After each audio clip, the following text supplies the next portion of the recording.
Hello? I think that's working. Yeah, good day everyone. Hello, Dangerous Dave. Welcome in for being first, and also for being first. Big D, also hello. G'day, Grey Bearded Gamer. How are you going? Apparently LGG was asking if Big D wanted to play golf, so you might have missed out. Sorry, Big D. Hey, Dangerous Dave. Big D, you should definitely get on Discord. It'll be easy to get in contact with.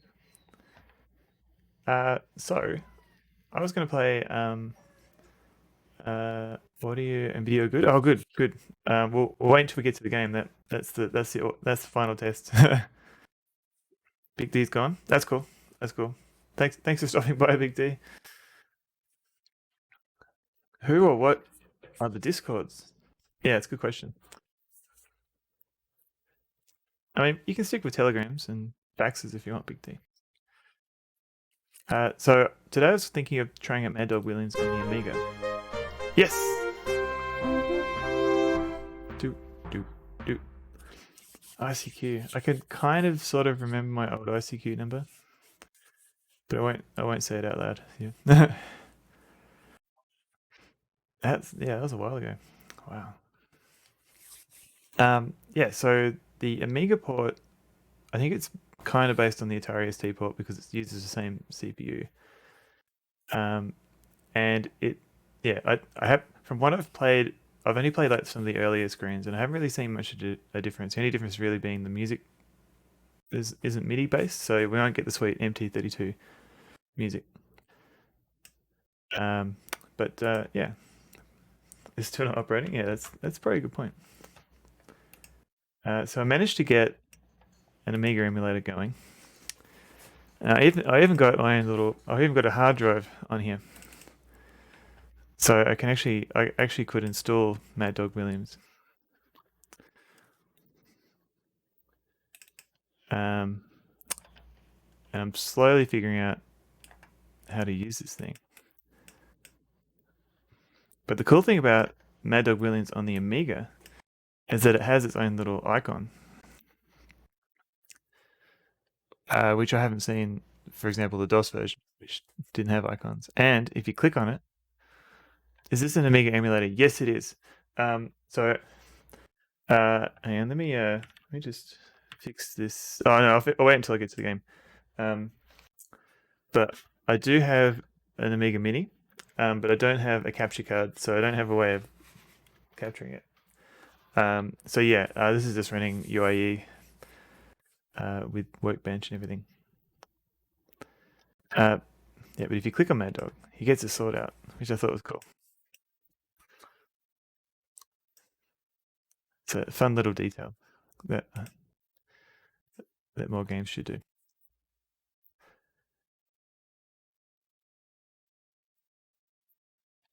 And so the first main difference for Maddog Williams on the Amiga is that you get this nice, sweet-looking graphical config screen. So on the DOS version, you just get like a black and white. Do you want easy, hard, difficulty, like, or yeah, and you only get music options. You don't get these RAM disk options. So given we're on this screen, I can now sort of adjust the borders a little bit. Well, I don't understand how Amiga resolutions work, because it seems like every game has like a massive border somewhere, and you always have to do like an auto resize.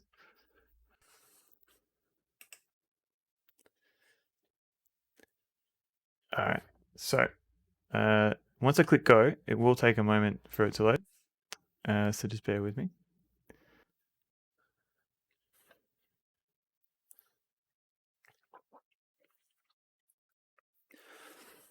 So I was also thinking within time to play the Atari ST version as well, the original Maddog Williams, because I played a bit of it offline.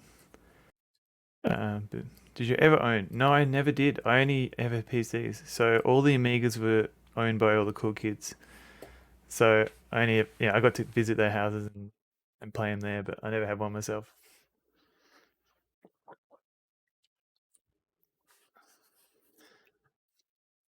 because yeah, it's like CJ and EGA graphics are great, but the Amiga ones always seem cooler.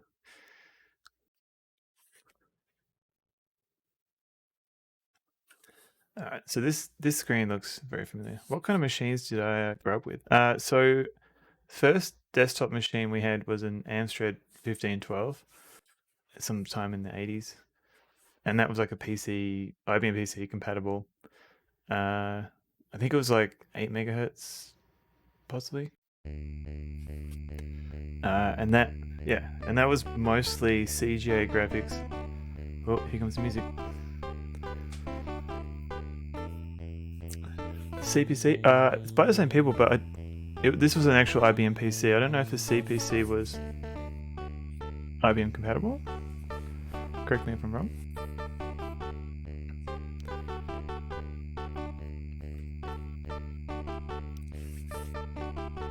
I have to look that up.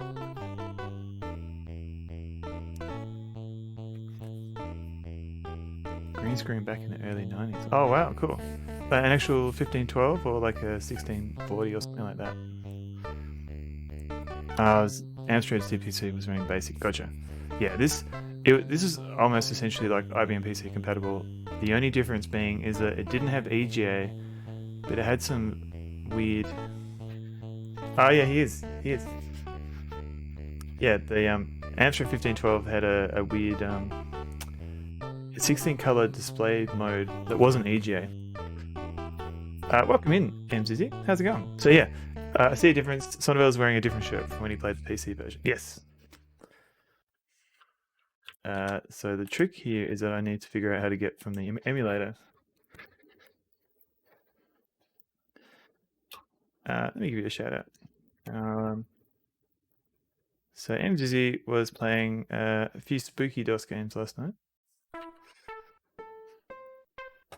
And then ended up just playing Skyroads. And I believe Big D is left, but I'll give him a little shout out too. How you going, MZZ?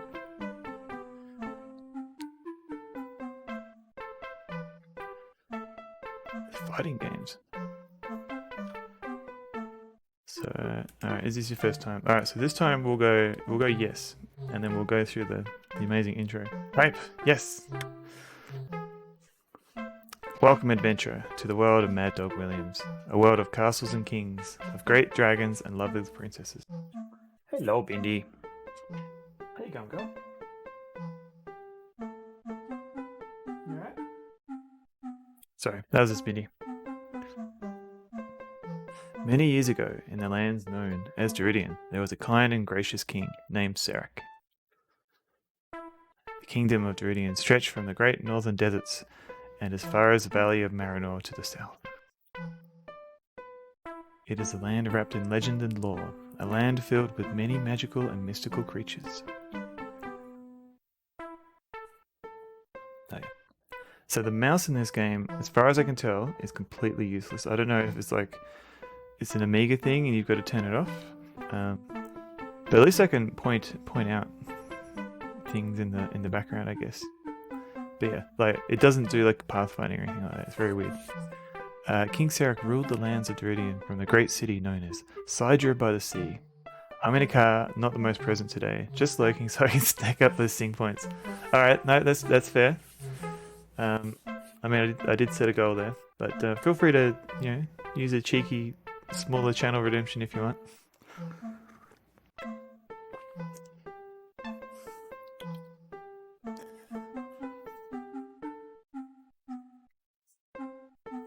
Many ships from distant ports sought out refuge and rest in the quiet harbours of Duridian. The stone spires of Sidra were a sign of peace and good to all who saw them. Hey! People of Duridian hailed their king and spoke his name with respect and honour. In return, Serac would protect them from the thieving pirates to the east and the barbarians of Kobala to the west. Then one dark day, the high priest of the evil demon god Malthasar began to influence Serac's mind with his sorcery, and in time turned the loving king to a life of corruption. Sarek enslaved the people of the land and forced the men of Deridian to build a new castle far to the west, atop the Corbala Mountains. Can we pull our points to get it? Unfortunately, I don't think Twitch lets you do that. It's a bit of a shame. He named his new fortress the Castle of Deridian, and for miles around he burned and ravaged the lands. To this day, those lands are still called the Desolation of Sarek.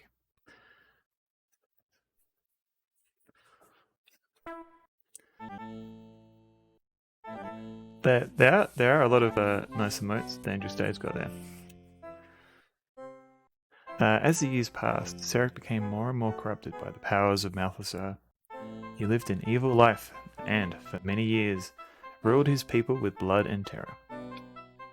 Oh no. Most of the peasants were forced out of their homes and into a life of poverty and sickness. During his reign, many of Sarek's men tried to rebel against him, only to end up as food for the creatures of the dungeons. Often Sarek would choose young maidens from among his people. They were torn from their families and sacrificed to the evil god Malthusar. Oh, Big D has a lot of good emotes. Yeah.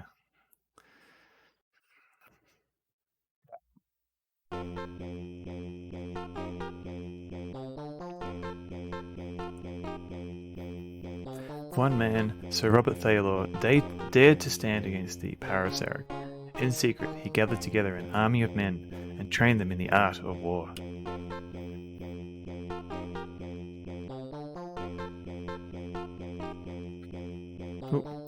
In a small secluded cottage, Thaylor and a few of his best men spent many nights planning the attack upon Sarek and his evil army. Thaylor's armies gathered in the forest south of the castle of Deridian. There they waited in darkness for the first sign of dawn. Oh yeah.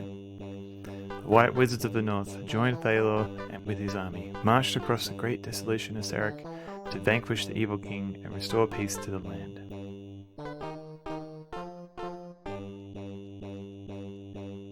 Rah.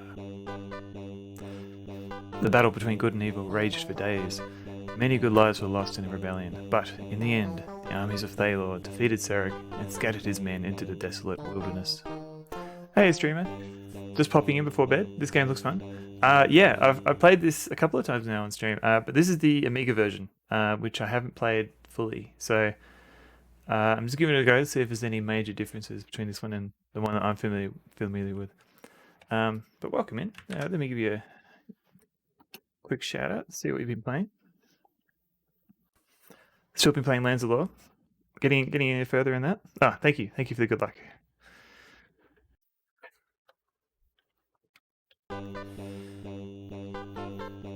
In time, Thaylor's men captured the evil King Sarek. He was taken to the Castle of Deridian, where the White Wizards cast him into an enchanted cell to live forever in eternal banishment. He needed a new game, possibly Lands of Lore 2, or The Legend of Grimrock. There, if you want more of those dungeon hunting games, dungeon crawling games, yeah.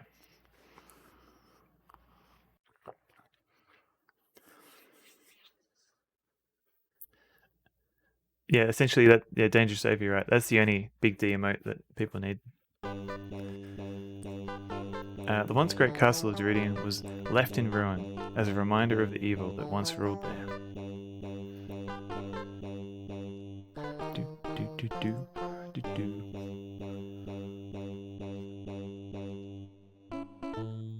Hooray! When Thaylor returned from the battle, the township of Sidra celebrated their victory over Sarek.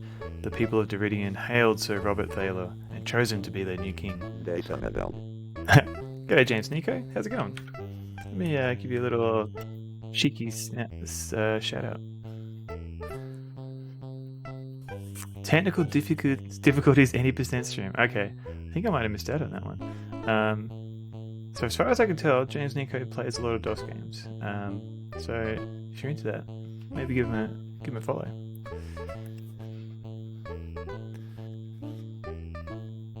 No worries. It's you're welcome.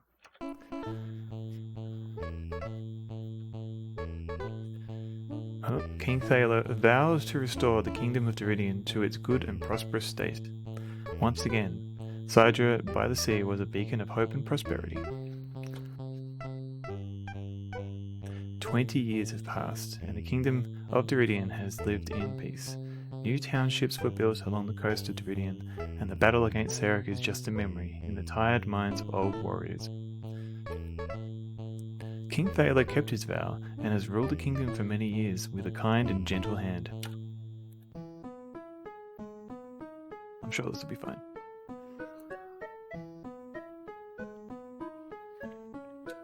For many years, the kingdom grew, and Sidra by the sea again is a good and prosperous city.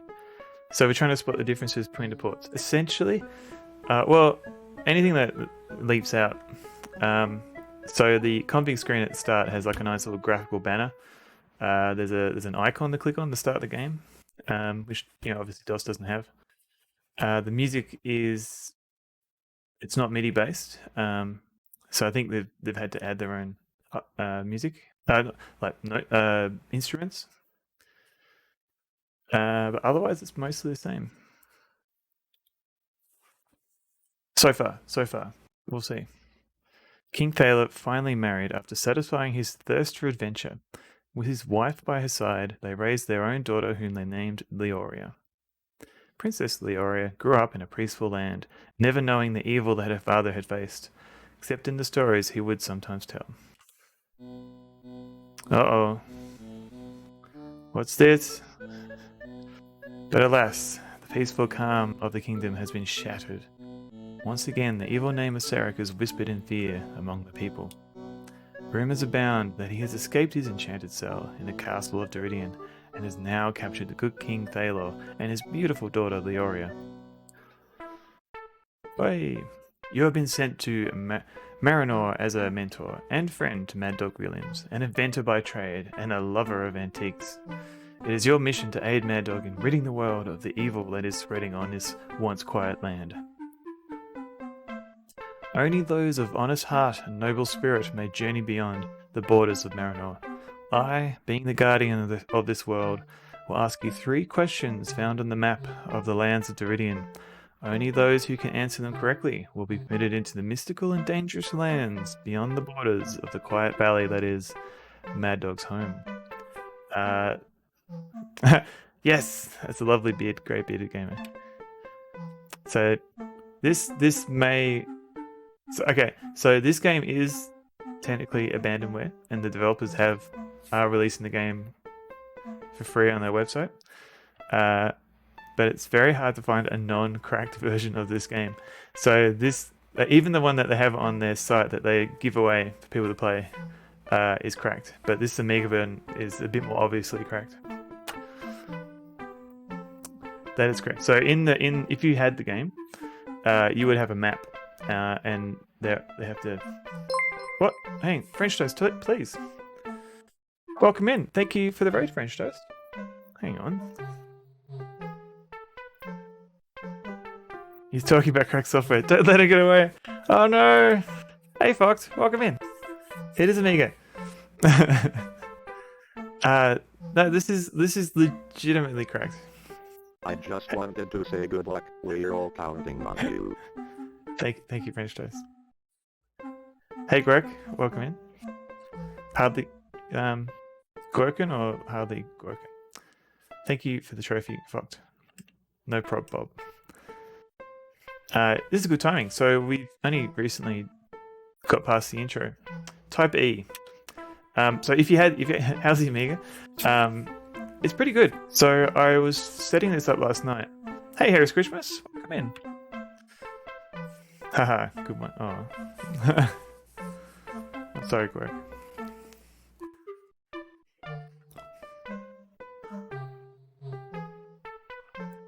Three decades ago on the original Halo? No.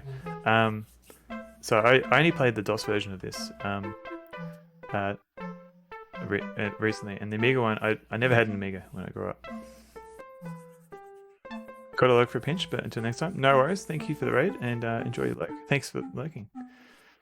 Yeah, so I set this up last night. Had to set up a little mini fake hard drive and everything. I never had an Amiga growing up. I was always friends that had it. Closest I've got is an Amiga Mini, which I can now hold in the palm of my hand, which is amazing. But I don't have a capture card or anything like that. So, oh my god, what is going on with this wizard guy? Hang on, I think he wants attention. Yeah, so we're just working through the copy protection. Malthazar. Okay. Twin Peaks is still older though. When did I thought Twin Peaks was mid-90s.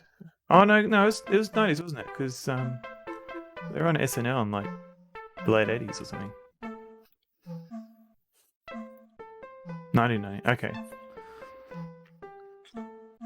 I just remember watching like a really early SNL episode with Twin Peaks people in it. Hey, Brewhog. Can't stick around for very long. Wanted to say hi. No worries. Thank you for popping in, saying hello. Always welcome to say hello.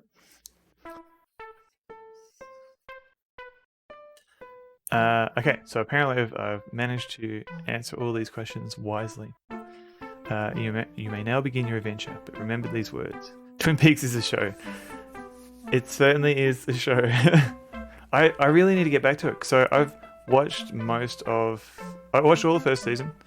I think I gave up near the end of the second season. So I've got to make my way through the movie, and then finally the next season, the new one. Brewhog, what's going on? Thank you so much for the subscription. Very much appreciated. Not at all required. Like you're free to hang around and watch without it. But thank you. Enjoy all the fancy animated emotes that you should have access to now. The return is odd. I think. Oh, interesting. Yeah, I have heard it's odd but good. If you like odd. If the two of you should fail, the lands of Deridian and Marinor will be plunged into an everlasting darkness, ruled by the evil King Sarek. Now go forth, great adventurer, and meet your destiny. Am I a greyhound guy? I am. I've got 3 pet greyhounds. They're not here at the moment. They're all sleeping. Oh no. Toast, is your stream still on? You have 2 Italian greyhounds. Oh. Yeah, these guys are a little bit beefier compared to the Italian greyhounds. What are their names? Are they young dogs? Old dogs?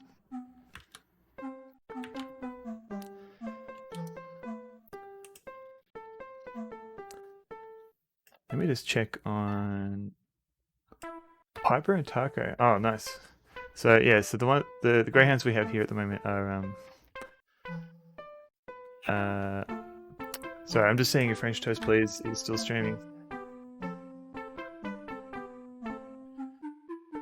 I think it's done now. I think he turned it off, which is good. 2 and 3 years old. Oh, nice. Okay, he's not now. Okay, good. So the oldest dog that we have is Bindi, and she's about 15, going on 16. She's very old. And the next oldest one, next one we've got is Maxie, and he's about 8 years old now. Finally, the youngest one is Dee Dee, and she's about 3. She's pretty young. So Pilot is no longer with us, but he was like the first emote I made. He's pretty cute. Lived to 17. Wow. Yeah. So Bindi's she's got some sore joints and things like that. So we'll see how she goes. Yeah. Yeah, she popped in earlier, but they sometimes like to walk in and out. But usually they just sleep all day, so we'll see how they go. But 17 is pretty good. Prepare now, adventurer, to enter Marinor. Okay. So here we might hear some other differences.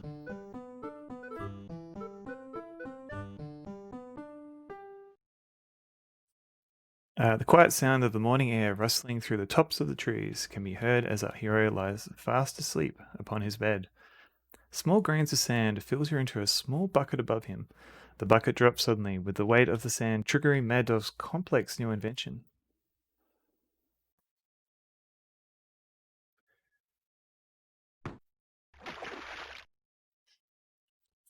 So yeah, this game has digital sound effects. So the original DOS version, it just has like 5 sound effects predefined, and they're all PC speaker.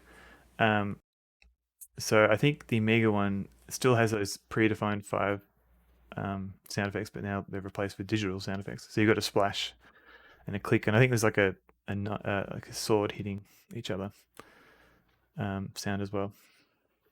The sudden splash of ice-cold water has awakened Maddog from a restful sleep.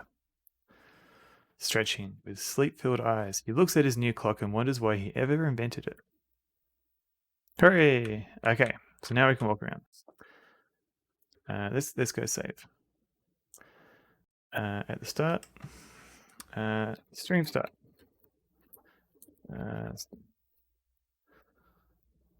Save the game. Okay, so once again, mouse is completely useless. So I have no idea why it's there.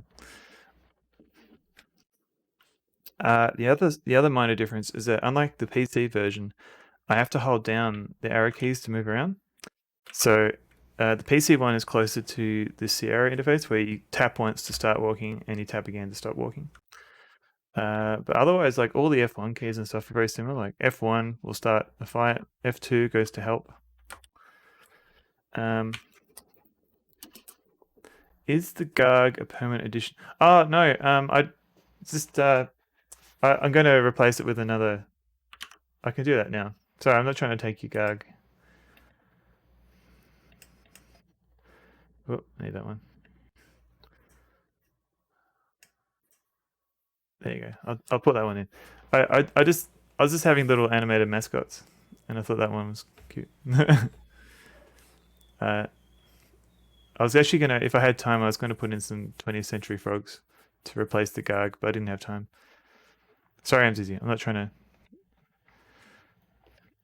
to. I literally just put it there for like a little joke, and then I haven't got around to replacing it with something different. Maddog lifts the rug to reveal a small tag which reads, "Made in Hong Kong." Look at bed. I'm chill with Garg content. Just wondering if Screenmate. Oh, okay. Not quite. It's more just. I just thought it might be fun just to add the occasional random animation, because if so, he'd need a name. Oh, okay. Not Mr. Garg. You'd want something more official.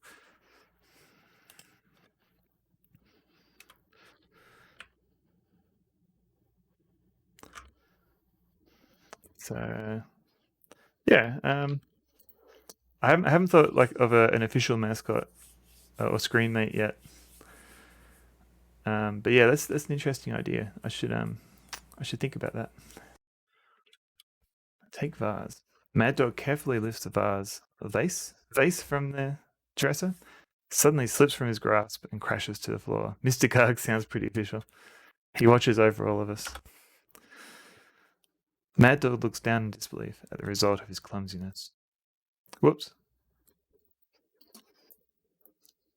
Maddog looks down at the shattered vase and replies, "Do you have a magnifying glass?" Open lower drawer. The drawer slides quietly open. Look in drawer. Maddog examines the lower drawer and replies, "It only contains a pair of socks." Only. Take socks. Maddog retrieves his socks from the drawer.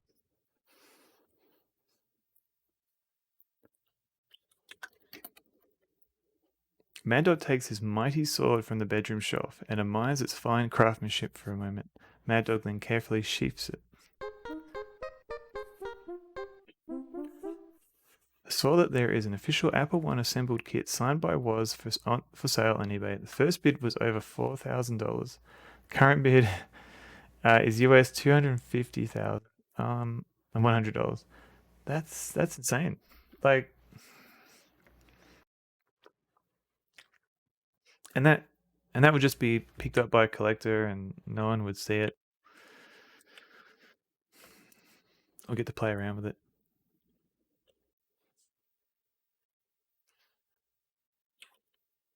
I mean, I guess it's good that people are interested in this stuff, but I guess a lot of it's just going to be hidden. Maddog picks up the bread and takes it with him. Oh.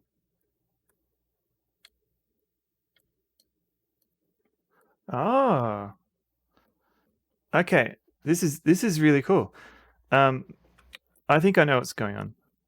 When I said that Maddog doesn't have the tap to start or whatever, I think I was inadvertently using the joystick. So the emulator has a joystick mapped to the arrow keys. So if I use the numpad for my arrows, I get the normal controls where I tap to start and stop. And I also get directional, which you don't get with the other one. Does that screen number? Okay, so still good. Okay, cool. So I got there. So Amiga does have the original controls. I was just inadvertently using the joystick controls. Open cupboard. Look in cupboard. Contains old dishes. Maddog's favorite mug sits off to the one side. Take mug. Maddog reaches into the cabinet and takes his favorite mug. So I think F7 is inventory. Yes. So the inventory here, Amiga needs a rug lifting macro. Exactly. I agree. And we haven't done that yet in this room yet. But the inventory is slightly different. Oh, you read Maddog and thought it was going to lead on to McCree? No. This is a OG Maddog. How are you, G-Funk? How's it going?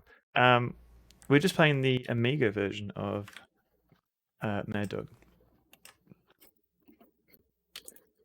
Trying to see if there are any differences. How's it going with me? Yeah, no, good. I'm slowly letting the coffee percolate through my mind and wake myself up. Whoop. Open rug. Maddog lifts one corner of the rug and gasps in horror. He quickly drops the rug and says, "Nice weather we've been having lately, don't you think so?" Alright, so I don't think he's happy with that. And here is Maddog's swing chair. Maddog plops himself into the sway chair and begins to rock side to side.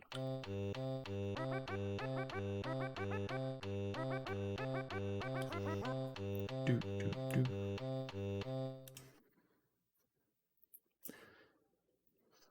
That song needs to go for longer. Maddog gets to his feet, feeling refreshed. Aussie party hosting question. What's the usual spread for a barbecue these days? Snags, bread, coleslaw. Yeah. Maybe pick up some chips or barbecue shapes or something. I don't know.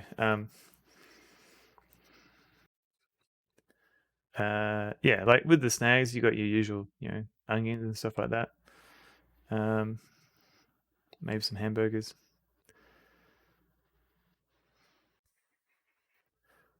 And the fairy bread is a very good suggestion.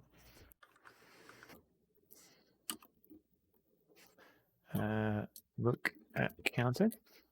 On the counter is a small metal scale used to weigh gold, silver, and some other precious metals. Maddog's money box and mechanical device occupy the middle of the counter. Alright, let's take this device. Maddog looks the server over and checks to make sure it's ready. Having checked it over, Maddog picks it up and carries it with him. Birthday party tonight. Exciting. Still trying to plan. That's fair enough. So, is the birthday today or tomorrow? I was a bit unsure on the actual date, but happy birthday either way. A series of gears, cranks, and pulleys makes up the whole of Maddog's latest invention. It's called an automatic beer server and was built for Frank, the owner of Pete's Pub. Small lever is pulled down, which releases the arm, sliding the beer down the bar to the customer. Open a money box. If you can be bothered, people go mad for grilled veg on a skewer. For some dudes, it's the only veg they'll eat all week. That's a good idea. Look in box. Maddog looks in his money box and sees 5 gold pieces. Take money. Maddog reaches into the box and retrieves his 5 gold pieces.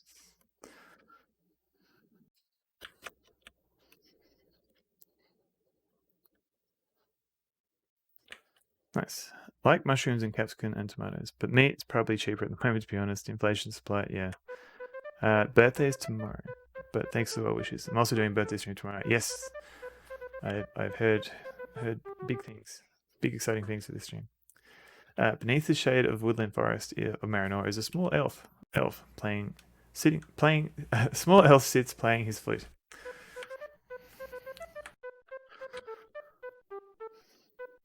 Talk to elf. Small woodland elf stops playing and looks at Maddog. The elf asks, "Can you spare a morsel to feed a wandering soul?" All right then. Give bread to elf. Maddog searches through his possessions and takes out a loaf of bread. He offers it to the small elf. The elf graciously accepts the bread and devours it quickly. He then begins to talk. "Thank you for your kindness, my good man. To show my appreciation, I have something for you." He takes from his bundle a small bottle of liquid and offers it to Maddog. Okay. Take bottle. I'm not close enough. Boo. Okay. While looking into the grateful eyes of the woodland elf, Maddog gently takes the bottle from his hand. He smiles at Maddog and says, "Now I must be on my way. Perhaps we shall meet again. Goodbye, my friend." As Maddog begins to say goodbye, the elf vanishes before him. Whee! Whoop, whoop, whoop, whoop. Okay. What time tomorrow night? 5 p.m. midnight. 4:20 minutes, 42 years. Boo. Boo. Okay, no, fair enough. Got a few guests on and going to be playing a bunch of co-op games. Exciting. I'm glad you used an exclamation mark. I sounded too enthusiastic, like I was going to turn up your house or something. I'm going to, yeah. That would be quite a surprise. So we just picked up a potion. What is this potion? So we look at potion. As Maddog examines the bottle, he notices that the label reads Grandma Brock's Hairy Scary Monster Repellent. And now it should say Hairy Scary Monster Repellent. Yeah.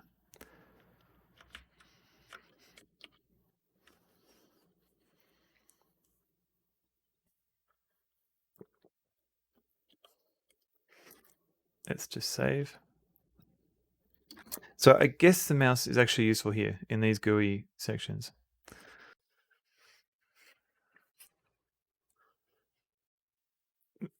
Hairy McScary. There will be hairy McScary animals later on. Nothing too grand scale for my birthday stream, really, as I've got my second year stream anniversary in about a month as well, which I'm playing a 24-hour thing. Right. There's too many. Yeah, you need to stagger your anniversaries out a little bit. Considering I turned up some odds, probably shouldn't joke about that. Well, allegedly, for all I know, you had a third party leaving things at my doorstep. 24-hour streams are intimidating. Yes. What are you going to use to keep yourself awake? Yeah, will you keep yourself awake, or will there be sleeping? Will there be like an 8-hour BRB screen?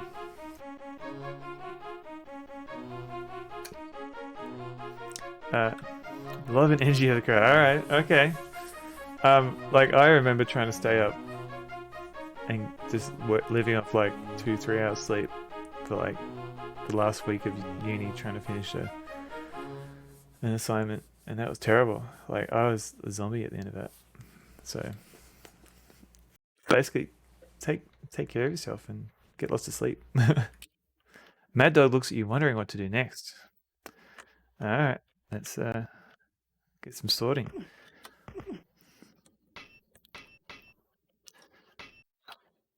So I think you can block by pressing down, but this guy, oi. So the fighting isn't much different.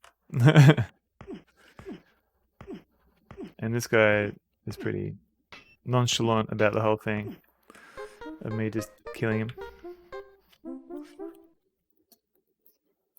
Maddog quickly searches the body of the pirate, but finds nothing of value. Alright. Every night paralysis demon stream. Ooh. Every 6 or 8 hours, I have a guest on the host for an hour while I go get dinner, wake up, shower, give the dog a quick walk. Oh, okay. Sounds pretty organized. And I'm planning to have lots of guests on as well to keep the energy levels up. I did the same last year. Maddog! Woo! Also, welcome in David Alexander. How's it going? We're playing the Amiga version of Maddog Williams, which for some reason is very similar to the DOS version of Maddog Williams. Talk to Fisherman. Dirk turns to Maddog and says, "Hello, Mr. Williams. Great day for fishing, wouldn't you say?" Alas, I don't think David Alexander streams, but you can do that. Just chatting. Well, there you go. He did do a little stream. Haven't caught much today. I remember the time when old Frank and I were down by that old cave a few years back. Old cave, huh? How is everyone? I'm good. I'm still sort of waking up. I've got tea now, but I had some coffees before.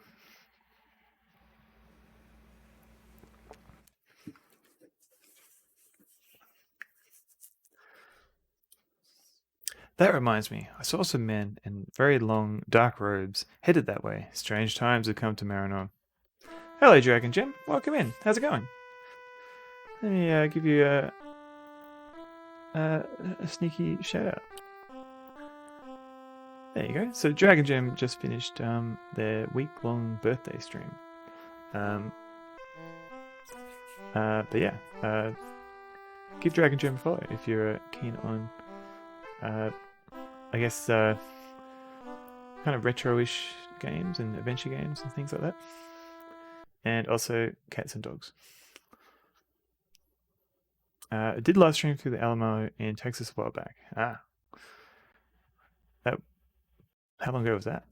Therein lies my disadvantage with long streams. I don't drink tea or coffee. Yeah. Water can also be refreshing, like cold water.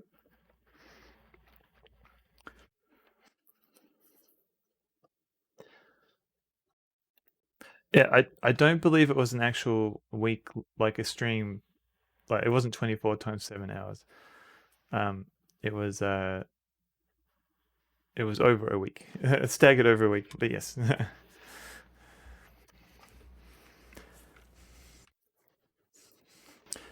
Anyway, old Frank and I cast our lines into the water and were just sitting and talking when all of a sudden Frank's pole near bent in two. 8 hours a day for a week. Yeah, that's a bit more reasonable. So Hairball tells me you're a magnificent red-roofed building with a steeple. Yeah, it's true. Tell us about that. 46 hours total that week. You're only 1.03 million away from the Sing redemption. Yeah, no. Believe in yourself. You can get there. Can we combine points? Yeah. Unfortunately, there's no way to. You can't send points to other people. Unfortunately, it's a flaw in Twitch's system.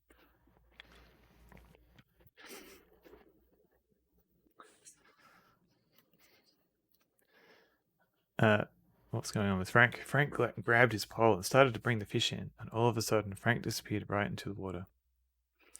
I thought he was going to drown. I yelled at him to let go of the pole, but you know Frank, he was going to ride that fish to the bottom if he had to. Well, a few seconds later, Frank popped up above the surface and started yelling about getting the boat, so I jumped in and rowed out to him. I saw blood in the water and got worried that Frank was hurt. He said that he had cut its throat and needed help getting it into the boat. So we pulled it into the boat, and it was a monster. You've heard about the sea monsters around here. Well, I think that Frank caught one.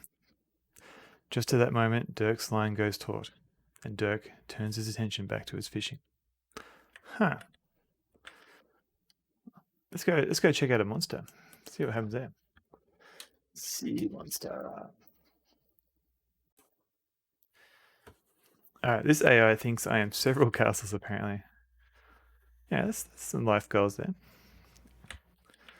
Rigged castles. Rigged points? Yeah, sorry about that. It's not my fault, it's Twitch's fault. So yeah, if I could send combine points, I would, but I can't.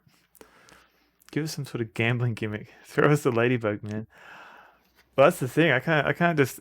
Now that there's there's a redemption like that. I can't. I have to be careful with my my predictions and polls. But I'll see what I can do.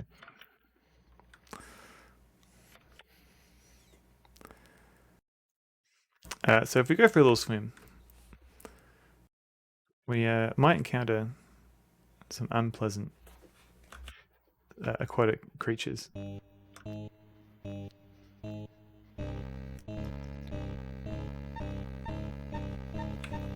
I'm sure this will be fun. Yeah, see, they're gone. Maybe it was a typo, and Sting Redemption was meant to be only 1,000 son of a bucks. How many points do I have? Do you have on my channel? Good question. Hey, Mac, welcome in. Let me give you a shout out as well. The jankest, most broken POS game I ever played. Scout. What is Scout? I don't think I saw you play that. Okay, currently checking how many points I have on MZZ's channel. I think it's like 2 or 3. Let's have a look. Alright, MZZ, I have. Yeah, I haven't got many. I've only got 85,000 points on your channel, MZZ. That's not many, right?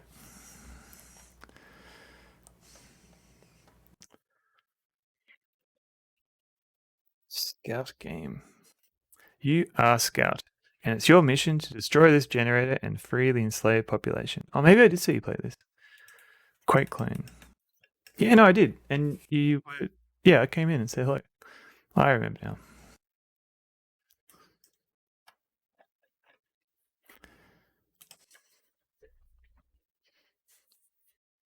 I need a special Son of a Redemption just to eat up 85,000 points. Yeah, I can do that.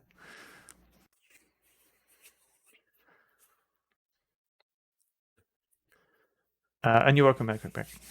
That's like more than twice what I got, a Soldrick. Oh, I'm sorry, Soldrick. If I could give you my points, I could. Yeah, like I'm just hanging out. I just lurk. I'm not always fully 100% paying attention. That's the beauty of MZZ streams. Okay, so the pounding of Maddog's heart begins to calm as the shark swims out of sight. Sonneville's singing Kevin. I don't know if you can have channel redemptions in other people's channels to make them do something. The pounding of Maddog's heart begins to calm as the shark swims out of sight. Phew, we're fine. Oh, what was this? Fear grips Maddog's heart as he imagines the sea monster sinking its teeth into his abdomen. Yeah. Maddog sinks beneath the waves, having become a tasty morsel for the great sea monster. No brain power required. That's the stream. That's the stream that I require. Alright, so I suspect that's not the way to do it. Oh, I'll rig up an AI son of a thing. Okay. So I've only just noticed that these are not in date order, time order. These seem to be alphabetical order. So I might need to think about how I'm creating save games.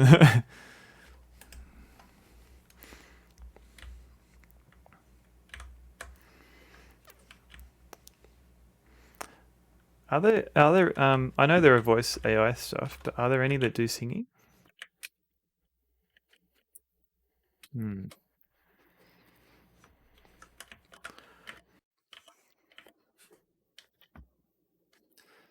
Alright, so let's investigate this cave that our fisherman friend mentioned. Maddog looks down at the girl, his soul filled with dread. Several men in robes surround her, preparing to sacrifice the beautiful maiden to their evil god. Oh no. Oh no. What are we gonna do? The chanting becomes soft for a moment as one of the men in robes begins to talk. "O great god Malthasar, give us thine approval of this great sacrifice," he says. The men continue on with the horrible ceremony and the eerie chanting. Say no! Stop! The chanting of the robed men outside is silenced. The worshippers look up in horror at the face in stone. You should be wearing a pink tank top while playing this. I La la la Hassan Heveld singing stream. Nice. That's a good point. The best I have is my double clicks t-shirt, but I don't know. My collection is not. I do have. All right, next. It's a good point, Mac. Next time, next Maddog stream, I'll find my pinkest t-shirt that I have. So we're currently pretending to be these worshippers God and saying, please don't kill people. Please don't hurt them. Shocked and terrified by the talking of this stone. Graham, let's explore this beach. Etc. Apparently there is no internet reception in Geelong. Bye, Chuggers. No worries. Take care, Zizzy. Enjoy Geelong. Or try to endure it. Shocked and terrified by the talking of their stone god, the robed figures scattered in all directions to flee its wrath. Sweet. Do do do.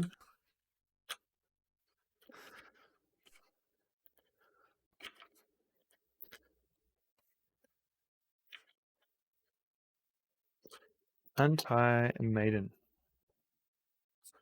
As Maddog begins to untie the struggling maiden, he suddenly becomes aware of her nobility and grace. Hey, she's got nobility and grace.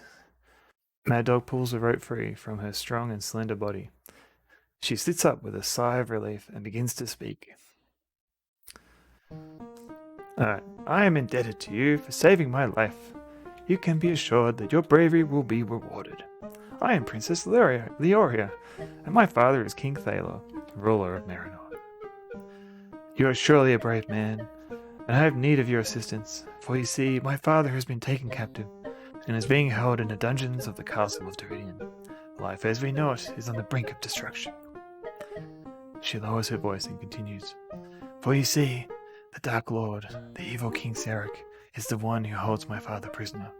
It was he who ordered my death in this cave by the priests of the evil god Malthusar. You have saved my life, she says, and she looks at Maddog with tear-filled eyes. I will always be indebted to you. Maddog feels his knees begin to buckle. She is so beautiful, Maddog thinks to himself. Never have I seen such beauty. What a day this is turning out to be. The princess continues saying, you can save my father's life and the life of our lands by finding Sarek and putting an end to his evil reign. Will you help us? Maddog takes a few moments to think, begins to smile and says, you know, you have the most beautiful eyes. Jesus, Maddog. The princess slugs Maddog in the chest. You barbarian, she cries. I'm trying to be serious. The future of our world is at stake. We need your help. I will help you, says Maddog. I love these lands and know of the evil that Sarah can bring. It's a dangerous thing that I ask, but only a person with courage such as yours can save my father, she says. I'll give you this golden amulet to you for your bravery. Use it as a guide, key, and symbol to help you along your way. Don't mind if I do. Take amulet. Maddog accepts the amulet, and, with a pleasant smile, the princess places it around his neck. Before getting to her feet, she remarks, there is one who can help you on your journey through the Forbidden Mountains between Marinor and Deridian. He lives in the forest across the river. Alright. See you, princess. I must be going now, the princess says as she bids farewell to Maddog. I must return to Sidra, my home, to secure the castle against the impending attack, if you should fail. Alright. As she stands, Maddog's eyes meet with hers, and they both know they will meet again. She walks across the cabin floor and leaves the evil place that was to be her doom. See you, princess. Oh, she's beautiful. I don't see anyone here. Alright, so I did take into account that. Okay, let's take this rope. As Maddog reaches down and picks up the rope, he remarks, I wonder if this could be of any use. Good question, Maddog. We shall soon see.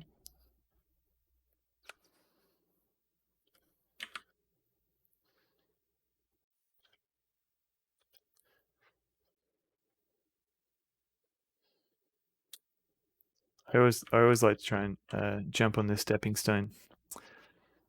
Can't quite get the timing right on the Amiga, but yeah. So there's just a few more exciting things to do. So we need to take this extra rope. Hey Purblind, how's it going? These graphics are a little less realistic than I remember, unless you're thinking of a different Maddog game. Possibly Purblind. You're possibly thinking of Maddog McCree.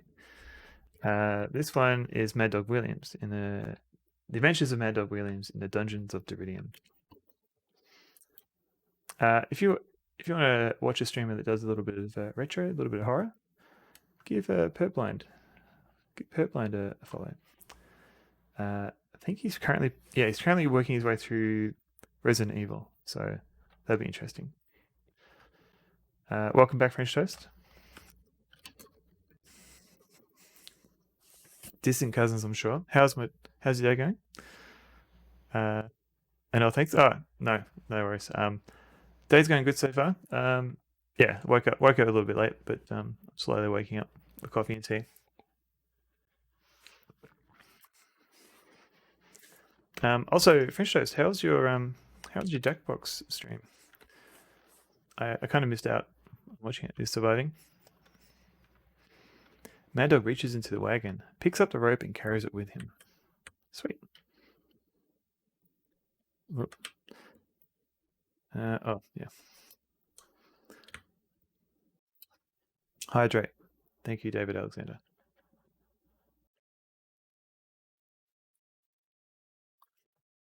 Jackbox went well. Nice and cool with the regulars nearby. Can't complain. How's everyone's favorite Maddog Williams treating you? He's doing all right. So far, I haven't really noticed any differences. I don't think I've ever seen this game play before. Really? David Alexander. Okay. Yeah, so this game came out in like 92. And I remember playing a demo of it round about that era. But unfortunately, like because it was a demo, it was just this area, like this wooded town. And you couldn't save the game. And I was kind of like enamored with the graphics because they were slightly different from the usual like Sierra or LucasArts. Like I wasn't used to seeing many like parser-based graphical adventures that kind of like look more pixely, more like this is essentially like more 30. This is like Amiga Atari art translated to DOS. Yeah, so I always kind of kept it in the back of my mind. I should go back to Maddog. Yeah, you remember this game because it was officially released abandonware freeware circa 2000. Yeah, so that's the thing. Like later on, I remember Mzizi was playing this, and then I kind of had in the back of my mind, oh yeah, this was abandonware. So I sent her the link, and then she streamed it like a week later. And then I thought, oh, I wonder if I could reverse this game. So I've kind of been I've been reverse engineering this game with the aim to put it in ScumVM one day. Yeah, I think they only the game crafters, which is the people who made this game, they only ever made one game, and then they never got around to doing the sequel. Which is yeah. There's kind of been threatening to make a sequel. So if you they kind of talk about it sometimes on their Facebook page that they have. I'll game crafters. Let me just yeah. But that's Maddog's official site.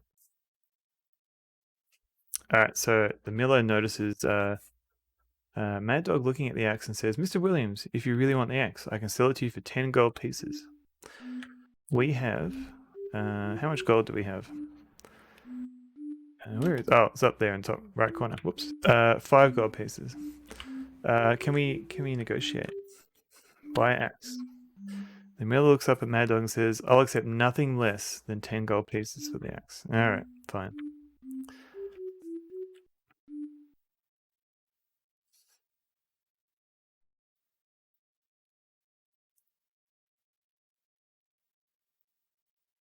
Do.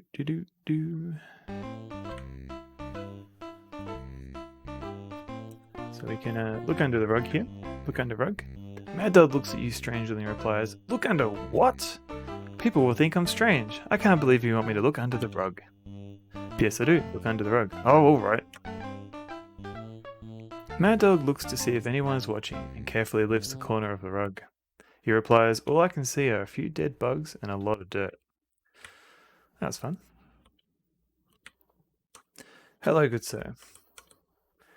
I would like your finest pickle." Maddog asks the bartender for a pickle. Frank replies, "1 gold piece will do it, Mr. Williams." Maddog reaches into his pocket and hands the bartender a shiny gold piece.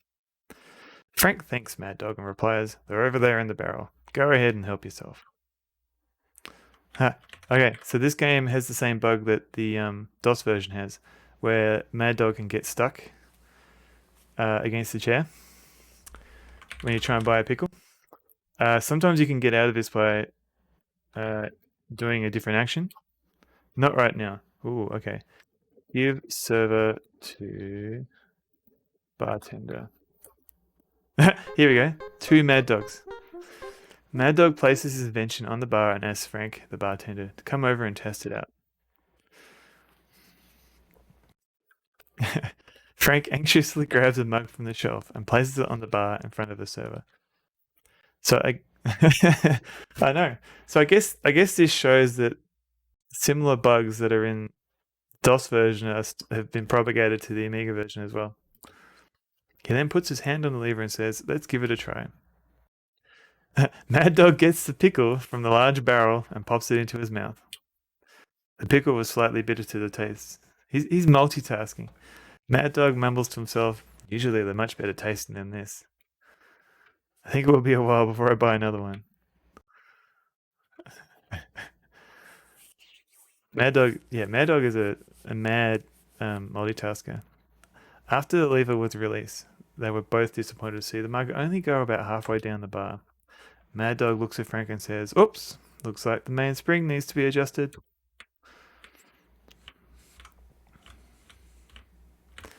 Alright, fixed device. Maddog quickly tightens the mainspring and says, "That ought to do it. Let's give it another try, Frank." "You got to head off? Lots to do this afternoon. Catch you soon." "No worries. Have a really good birthday party, barbecue, and good luck with your stream tomorrow." So G-Funk is doing a birthday stream tomorrow. So yeah, give him a cheeky follow and check him out tomorrow.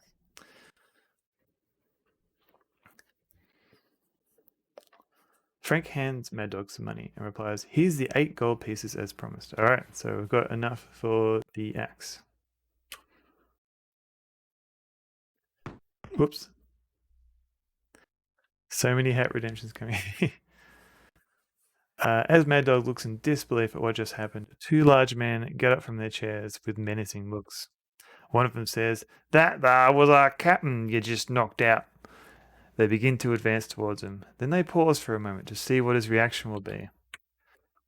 "Oh yeah, react to this."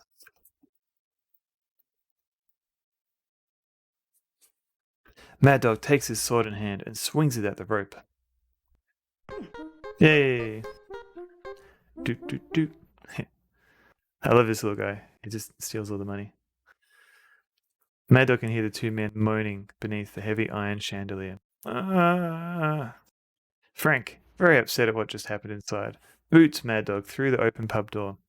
So in the DOS version, when he hits the ground here, he'll lose a little bit of health. So it'll probably be the same here. Dunk. So you can actually die if you do this enough times, but it's a bit tedious to show in game. After being kicked out of the bar, Maddog picks himself up and brushes off his clothes. How rude. Good. Give me a piece of my mind. Oop. Not knowing any better, Maddog walks back into the bar and meets up with the same fate as before.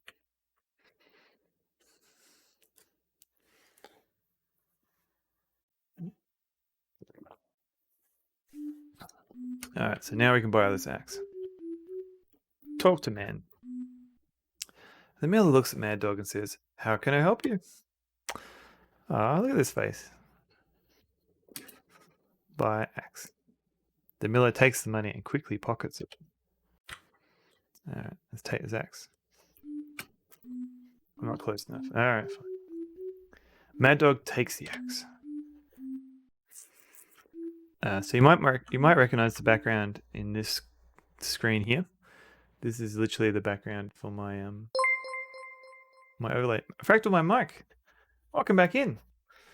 Thank you for the resub.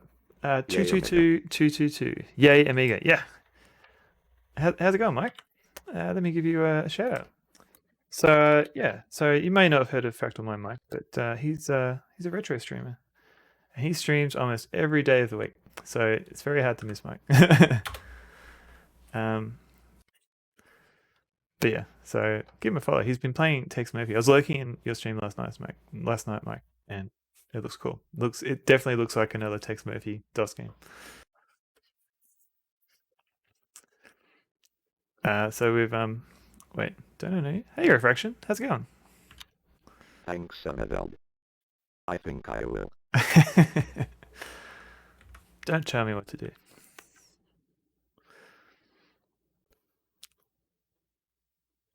Loading chapter to RAM. Oh. Just chatting. Any point he went online. Yeah. I was thinking of going in, but I don't know. I have to work myself up to. I don't know, one day I will turn up to one of your Discord voice chats, Mike. One day. I'm good for Fraction. Just Hello, yeah. Professor Fracton and Mike. Would you like to play a game? Never get sick of the sake command. Never get rid of it. No, it's staying forever. If anything, I'll tidy it up and make it a bit better.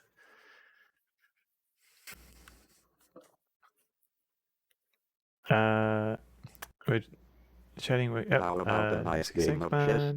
Going to lurk. No worries, Mike. Thanks for coming in, saying hello. Thanks for the resub. Much appreciated.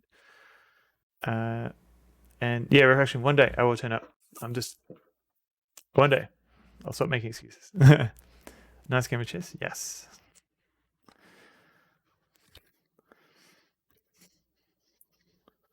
I'll just be moving things. Yeah, no, that's cool. That's cool. We'll just talk about you behind your back.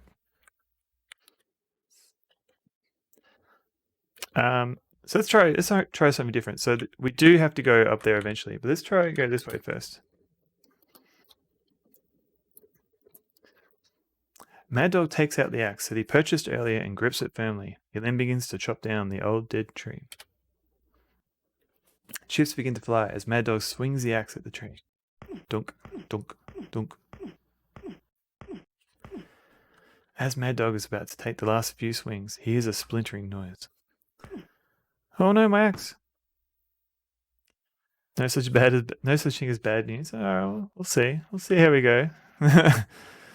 He looks in surprise as the axe head flies off into one side and lands in the bushes. The Amiga doesn't have music. Not in the background. It does have music. Just not all the time. That's a good point. Let me put on some.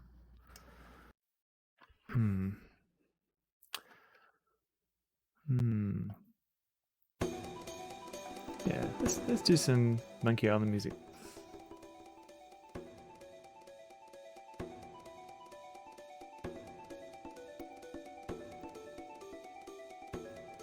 Be careful, Graham.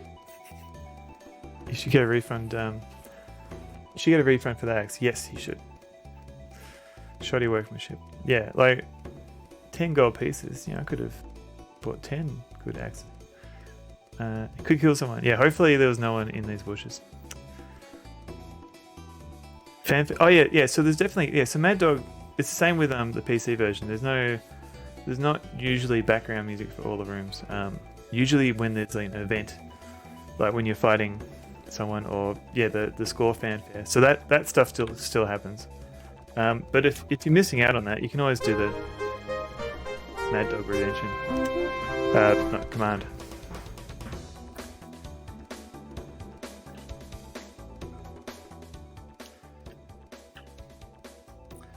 Push tree. Maddog pushes on the tree with all his might. Suddenly there's a loud crack, and the tree falls with a crashing thud to the ground. Dunk.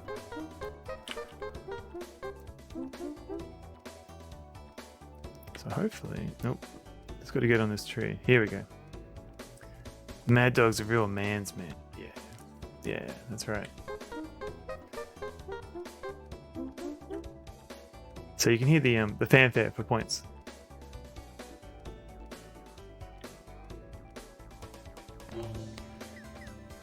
Fanfare is so weedy compared to the on the Amiga. Yeah, I agree. And it's one day I'll get around to playing the Atari ST version in the music part. Yeah, and also I'm playing this on an emulated PAL Amiga, so it's running at mushrooms. Oops. So it's running at 50 hertz. Yeah, so it's tracker music. I think. Like they've got instruments, but there is actual digitized sound. So if I ever get into a fight or something that involves splashing water, you'll hear actual digital sound. But I was saying like the Atari version, Atari ST version, when you play it, when you start it up, it actually asks what Roland MIDI device you have, and it doesn't just have NT32. It's got like 4 or 5 other options, like a Roland Pro and all these other ones. So I really want to find out how that affects the music. Maddog reaches down and picks up the bucket. You think all Amiga music was mod tracker? Yes, yeah, sorry. Yeah, it's true. Alright, really need to do stuff. I just want to talk about Maddog now though. Yes! So climb down. What? Climb down well. Maddog climbs down into the well with caution, wondering what great adventure lies below. Probably nothing at the moment. We don't have everything yet.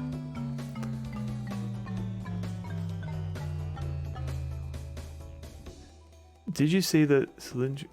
What? No? What? No? Is this on Discord? What? No? Are these official cylinder, or are these like mini Dali messages?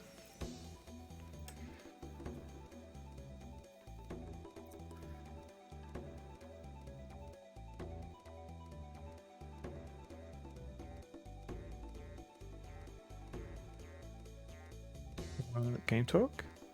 Oh, Dali. Okay, gotcha. I was slightly excited that there were official concept art.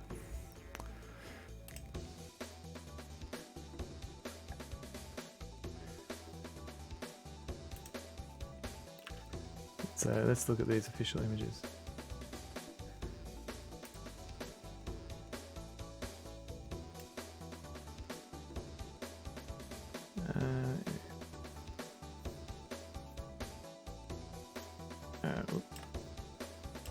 So apparently this is the Adventures of Maddog, Escape from Cylindria. Actually, these aren't too out of place. Like, I could see a lot of these being in a game full of fantastical sci-fi monsters.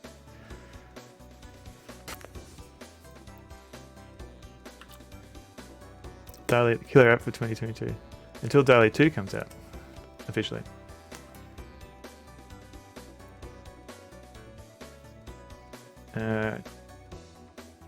Yeah, I tried looking up, just searching for Maddog Williams, and I think I got a whole bunch of like death metal rockers. And then when I tried like man in beard and pink shirt, they just look like Peter Norton book covers. The middle one looks like a puzzle design area overview. Yes, I can see that, or just like a comfy room that you chill out.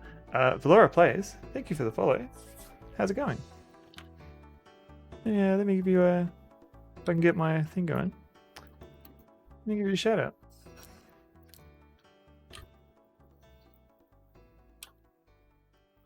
If it works. Yay.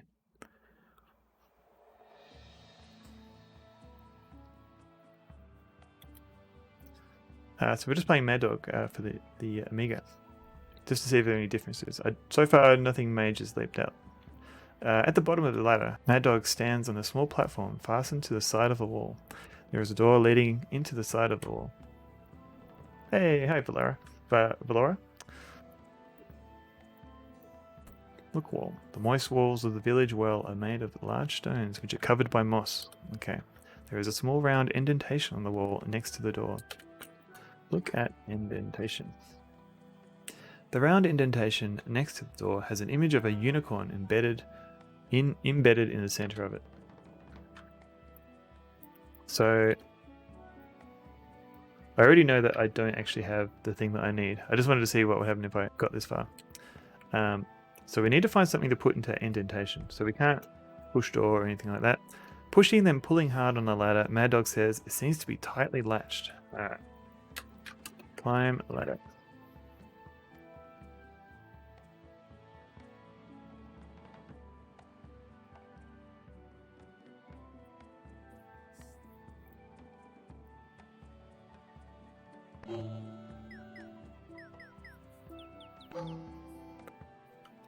Okay, so there was earlier on in the forest, there was a second path that we could have taken, but I decided to go left. Oh, okay, we can get these mushrooms. These mushrooms are good. Take mushrooms. Maddog stoops down and picks 3 mushrooms from the damp forest ground. Maddog looks over the mushrooms, thinking to himself how long it has been since he last had wild mushrooms. Uh-oh. He quickly pops one into his mouth, eager to enjoy his new discovery. After devouring the mushroom, Maddog begins to feel lightheaded. Whoops. Dunk. Maddog falls helplessly towards the ground as everything fades into blackness. Alright, GG Maddog. Thanks everyone for watching. I guess that's the end of the game. Oh wait. Minutes later, Maddog awakens with a pounding in his head. One that has only been equaled by the times that he has spent too many hours at Pete's pub. What? One that has only been equaled by the times when he has spent too many hours at Pete's pub. Okay. Slightly awkward sentence. But... Slowly getting to his feet, Maddog wonders if he will ever be able to think of mushrooms again. Oh god, I'm thinking of mushrooms again.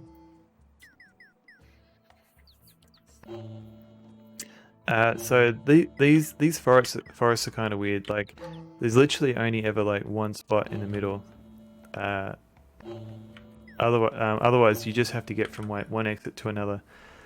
And it doesn't keep track of position. It just keeps track of like how many rooms you've crossed. So you can just sort of go left or right a bit, and then you get to the next area.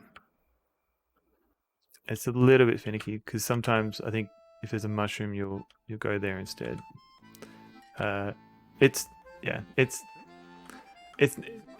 tries to give the impression of this massive forest that you have to explore, but it's not. Look at Squirrel. The forest around Marinor is filled with wildlife.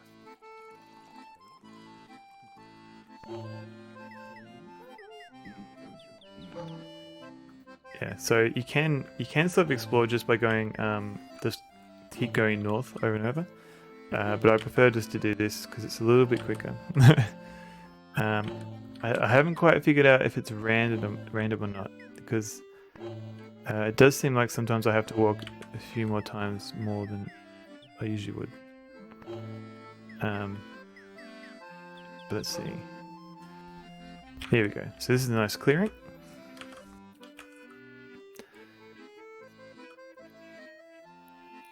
And here's a door. Let's have a look at this door. Look at the door. There's a door embedded within the rock wall. There is strange writing above it. Look at writing. Alright, the old carved writing above the door reads Ret Nedden Adni Urfi Lufur Ska Eps. So does anyone have any suggestions as to what this writing could be suggesting I do? Is it a secret code? Speak friend and enter. Ooh, okay. Let's see. We've got speak. We've got friend and enter. What is this? What does this mean? Lipflosis. Speak friend and enter. Nothing happens.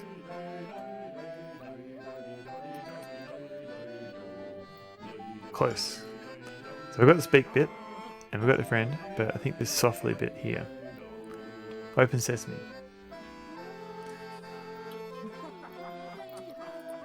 Speak softly, friend. And enter. Here we go. Thank you, Villara, for the suggestion. Works? Yes, it is Lord of the Rings. Open sesame is not Lord of the Rings. The ground begins to rumble, and the animals of the forest become silent. The sound of breaking rock echoes through the trees as the door creaks open, as if moved by some magical force. Bah! I remember from Crispin, Piggledy Poots. Yeah, Crispin. He's not. Crispin's not here, man. Let's see. So, one thing I realized is that these are all saved alphabetically. So I think I might start putting some numbers in front of these. I wonder if I could do it in reverse. So if I do like 999 and then count down, so then I'll always have something at the top. That's a bit confusing though. I'm gonna F that up. Let's just go no. Okay. Save the game. Whoa, what's going on here? Oh, hey, this is cool. Maddog's got like a blue beard now. Was that before? Did I not notice this? No, because I think the palette slightly changed. This is cool.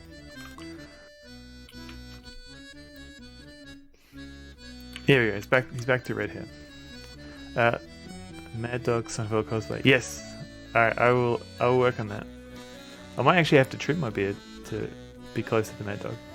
The gnome looks at Maddog and says, "You must be very wise man to find your way into my domain.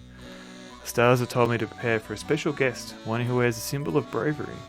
I have important matters to tend to, and no time for beggars, so be off." No, he cosplays as you. Oh, right, gotcha. In Maddog Williams, he cosplays you. The gnome returns to his meditation. So we can talk to the gnome. He just sits there waiting for something. He'll follow you around with his face, which is kind of cool. But if you take too long, let me go warp speed. If you take too long, the gnome will get fed up with you and he'll leave. Eventually, come on, gnome.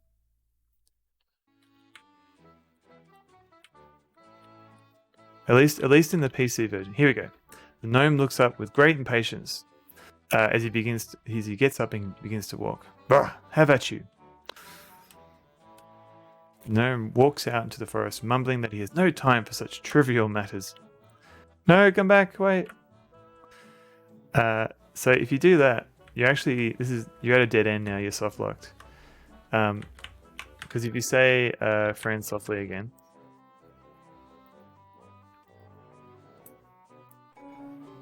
And go back in, the gnome is no longer there. So the item that we need to get from him, impossible to get. We're actually soft locked. So we need to restore.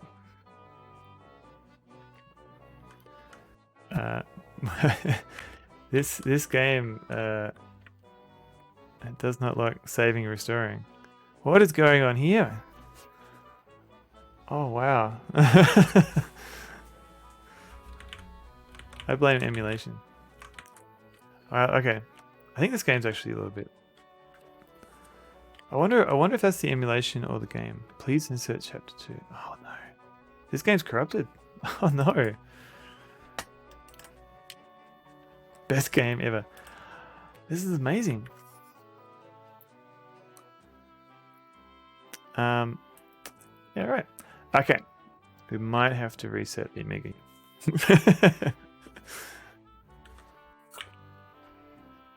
Hang on a sec. This is cool, but also, oh, okay. I'm running it in NTSC mode. I wonder if that does anything. All right, let's do hard reset, and then kill it.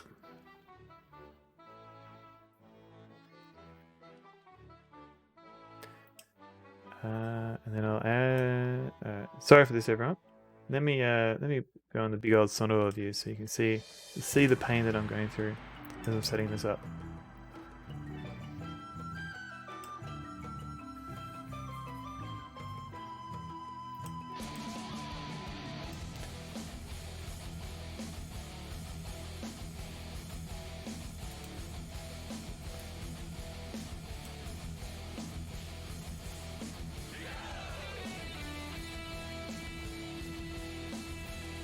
Alright, I think we're almost there.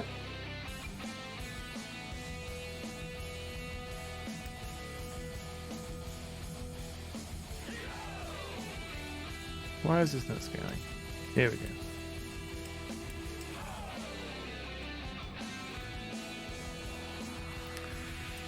Alright, this hopefully doesn't fail again. But at least everyone gets to check out this sweet Maddog icon. Original hardware stream win. Well, the closest I've got is an Amiga Mini, so that's the most original hardware I've got. I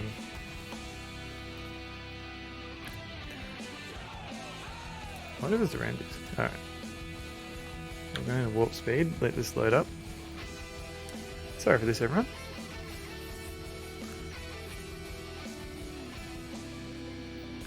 Loading chapter 2 RAM.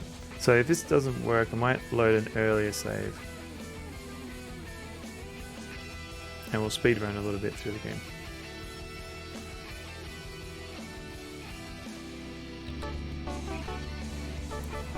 Get an Amiga of him? Yeah, he's got a few in here. maybe. I'd need to get some way of capturing it. Everything. So is that... Yes, that is original hardware. I have very large hands. And it's all a perspective trick. No, this is an Amiga Mini. It might be a 12.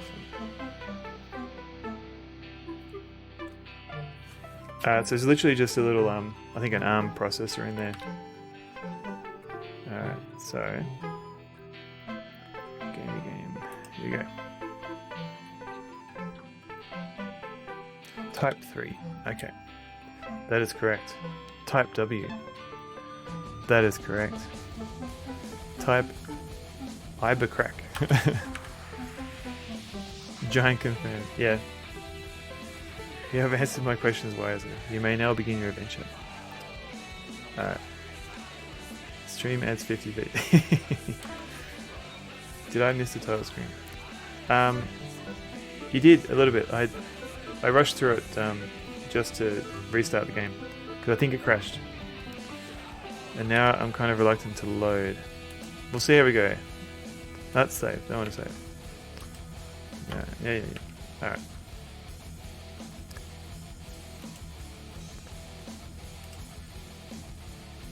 Loading chapter 2. Oh no, this is even worse.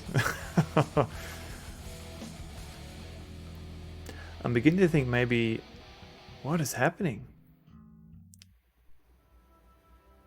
I mean, this is kind of amazing, but it's not helpful for people who want to see me play. Yeah.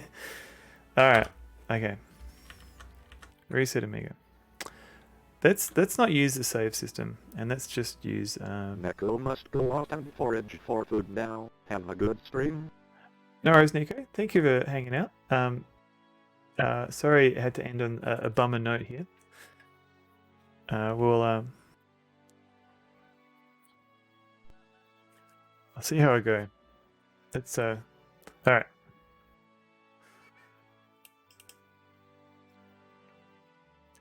I guess this is the dangers of running emulation. You love technical difficulties. I bet you do. I mean, it's not like you have technical difficulties in the title of your stream. Oh wait. But yeah, thanks for hanging out. Let's try it without RAM disk. Or should we? No, maybe the RAM disk is doing some weird stuff.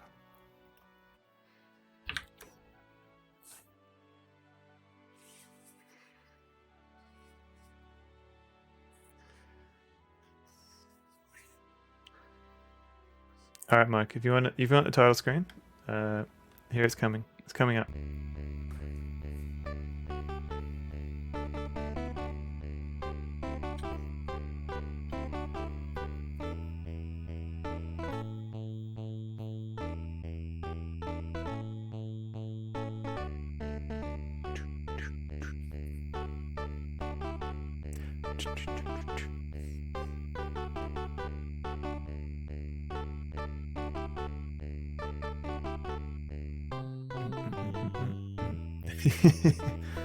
I'm sorry, refraction. Yeah, it is a little bit tinny.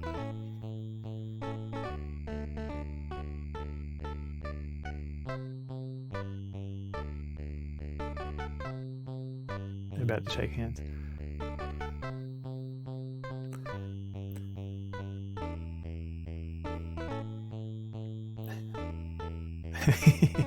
Exactly.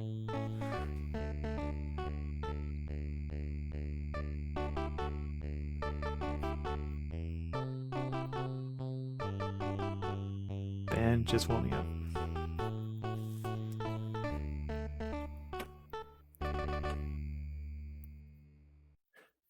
So if you play the Atari ST version, the music finishes exactly at the end of these credits. The DOS one, not quite. The timing isn't quite right. The Amiga one definitely is not right. Yeah, the timing.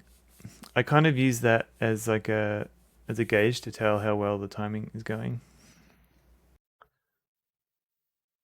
Nice try, French Toast. I believe Dr. Spato only will read out ASCII. I think I have a filter somewhere.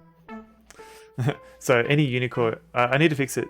So maybe it tries to translate the Unicode to something that makes sense. But right now, I think it just gives up. Is this your first time playing? No, played it many times. All right. So I'm just gonna do a little speed run to get where we were before. That is correct. Type N. Damn you, Dr. Sabatso. Type Elven. Alright.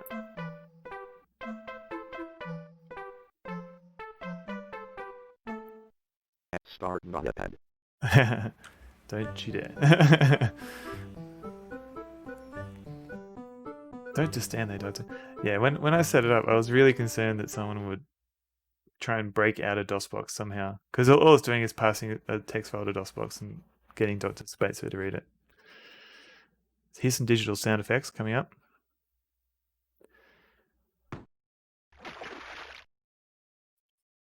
Sudden splash of ice cold water has awakened Maddog from a restful sleep.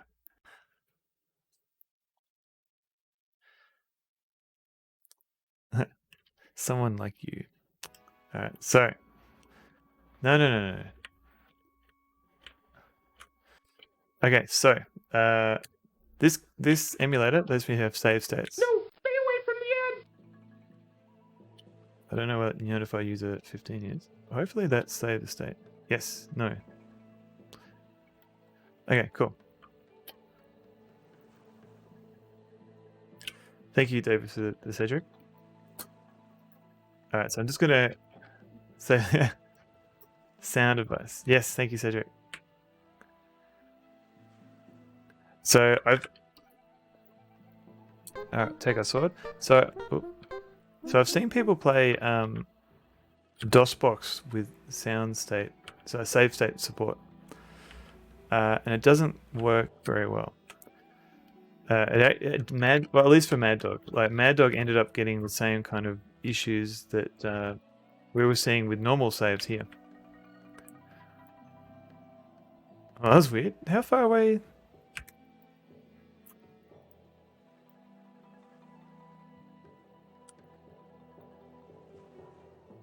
That was weird. Open cupboard. Not close enough. Okay.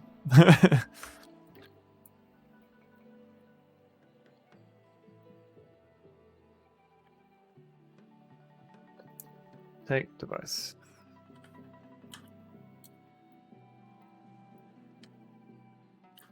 Open box.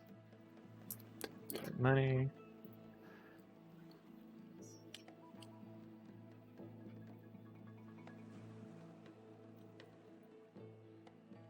What happened to the whole Scumbian versions? Did I submit that in the end? No. Mike had some ideas in regards to Maddog, and I think we are going to look into that.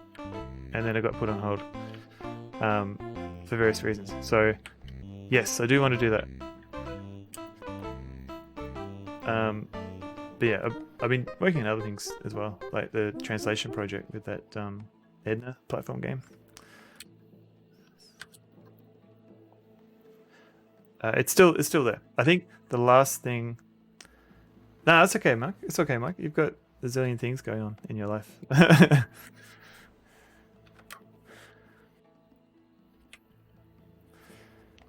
Contact me in Discord this week. Okay, I will do that.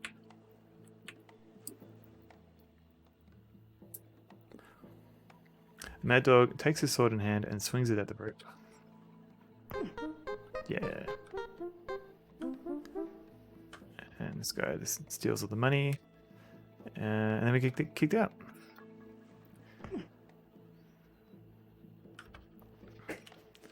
After being kicked out of the bar, Maddog picks himself up and brushes off his clothes. Okay. Come on, Maddog. Let's go. So, one of the other things I changed was I moved it from NTSC mode to PAL mode. I thought maybe because this game was developed in America, it would be okay to run in NTSC mode. That might have also been one of the causes of the issues.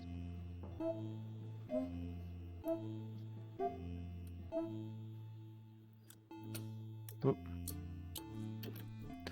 Stop. Alright. So Maddog is pretending to be the mad god Malthusar.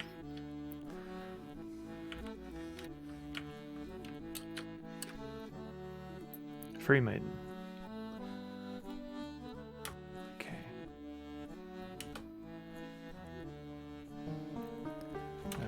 Lots of conversation. She's very grateful that you've rescued her. Take amulet.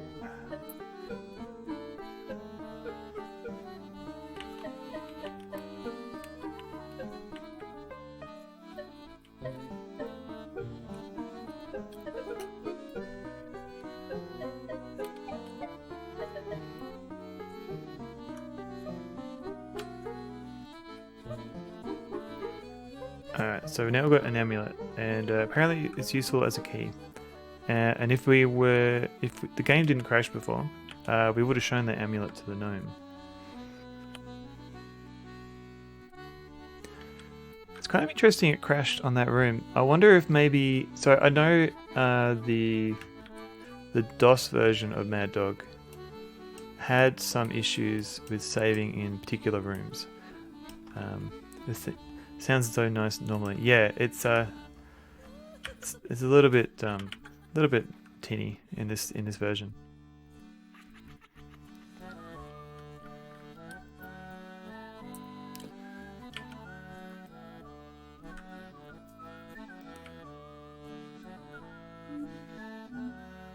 Alright, let's buy this axe.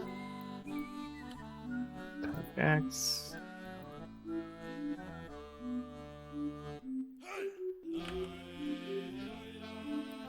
Now we'll do a save state. Do bread. Take bottle. We shall meet him again, or will we?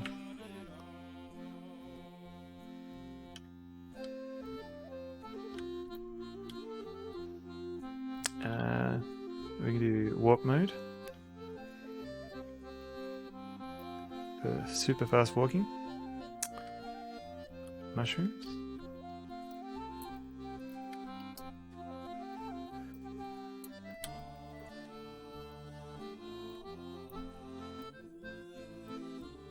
Should have thought of using warp. Ah, there you go.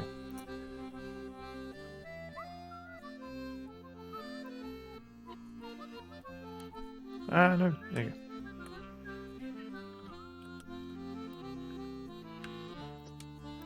Say softly, friend, and enter. Oop. Oh, say. Why does it say friend softly? go.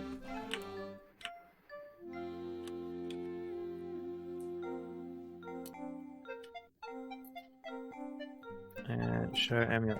Okay, so we're roughly where we're meant to be now. So we've got the sword, we've got a potion that does something, we've got a golden amulet, an axe, some rope, a cup, some socks, a bit of another bit of rope, and 2 mushrooms. Hang on a sec, just got to close the door.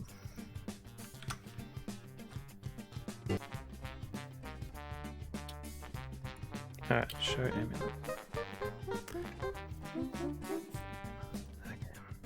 Maddog takes the amulet from among his possessions and extends it towards the gnome. The gnome's eyes widen with excitement as he begins to speak.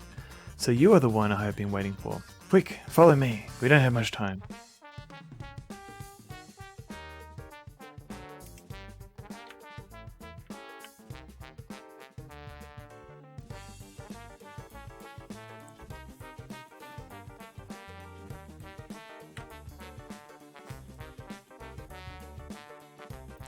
Unfortunately, we just have to wait for this guy. The gnome stares into the flames, as if he was contemplating the fate of the world. Warp mode. As the gnome continues to stare into the flames of the candles, he begins to speak. The armies of the evil Serac are advancing once again. You must free King Phalor, and destroy the evil Serac before darkness swallows the land. Marinor and the surrounding kingdoms are depending upon you and your wisdom to save us. I can't give you much help, but I can give you one thing that might help you along your journey. Alright, what is this thing? Come on, hurry up. The gnome retrieves a small flask from the chest and offers it to Maddog, saying, "This flask contains the waters of changing. Use them with care and judgment." Okay. Take flask. Maddog takes the small flask of liquid while pondering upon the wise gnome's words. As Maddog takes the flask, the gnome continues his counsel. To travel around the Forbidden Mountains on your way to Deridium would take all of the short time we have left. Therefore, you must take the dangerous shortcut, the Caves of Despair. In ancient times, cave trolls cut the passageway through the mountains. Now evil Serac uses them as a passageway for his evil purposes. The entrance lies elsewhere in the forest west of Marinor. Think well upon this problem. Many travelers have searched for this route, but only few have found it. The gnome pauses and lowers his voice. No one has ever come back alive. The gnome continues. You must find one named Derek, who lives in the valley beyond. He was once a guard for Serac, and he knows much about the castle of Deridium. There is only one other thing I can tell you. Beware of the bridge that no man has crossed over and lived. Go quickly now. Take care. You are our last hope. Now I must be going, the gnome says, as he bids Maddog farewell. He then disappears through the wooden doorway that leads up and out of the gnomish house. What is this song? Alright. Are these even random? Order. Default. Oh, okay, thanks. Hang on a sec. Apparently there's food delivery.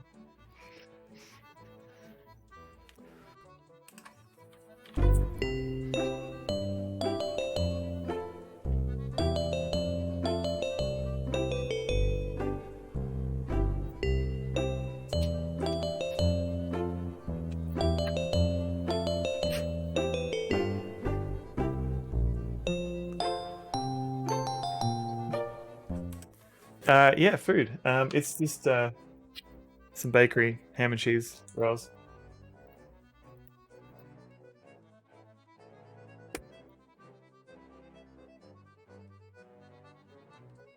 I'm always wary of eating on stream.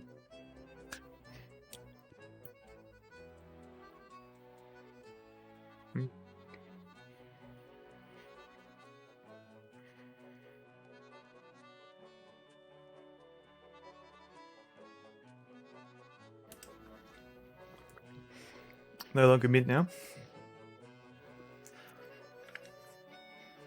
I'm sorry everyone had to see that. It is pretty good though. Alright, so Maddog is once again left to ponder upon this great task that has been thrust upon him.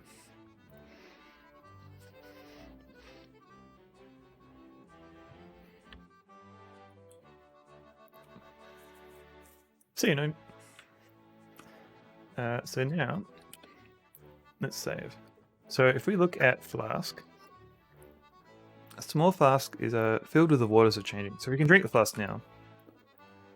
That would be a waste to drink it right now. Boo!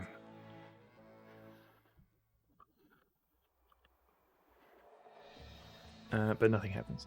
Alright, let's get our yakety sax on.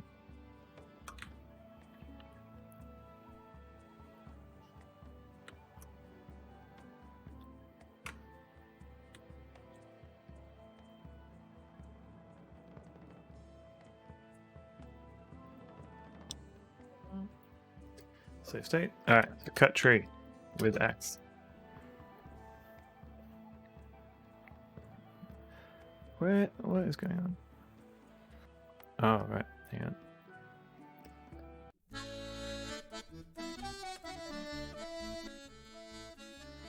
Okay.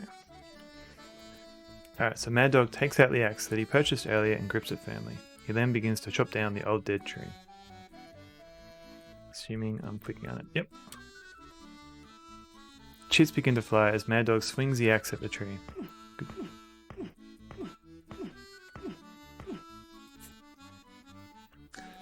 As Maddog is about to take the last few swings, he hears a splintering noise. He looks in surprise as the axe head flies off to one side and lands in the bushes. Maddog stares in disbelief at the broken axe handle in his hand and wonders why he paid such a high price for it. He quickly discards the handle, hoping to never see it again. Whoop. Maddog pushes on the tree with all his might.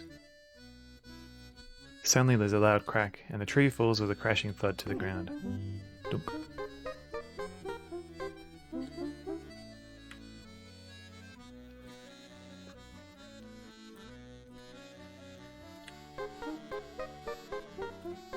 Doot, doot, doot.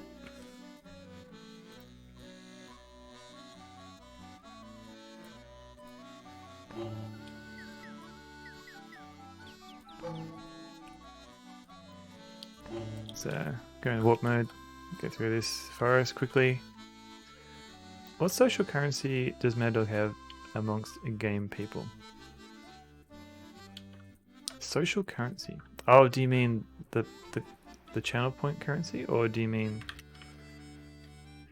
like? Do you mean people like how much respect gamers have for different gamers if they're aware of Maddog?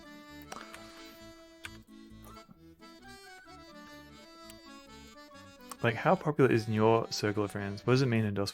Right. As far as I know, none of my friends know of Maddog. Like, real life friends.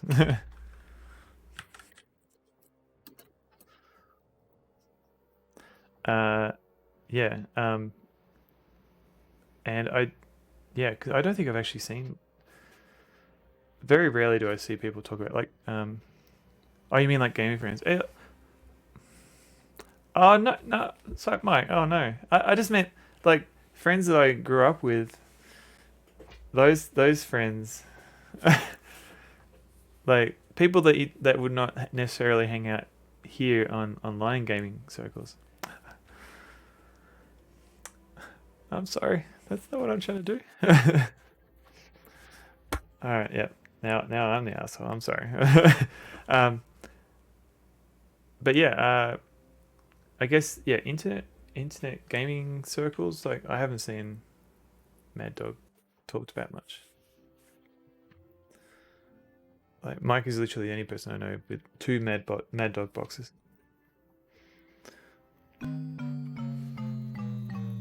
Friendship over. Now Maddog is my friend.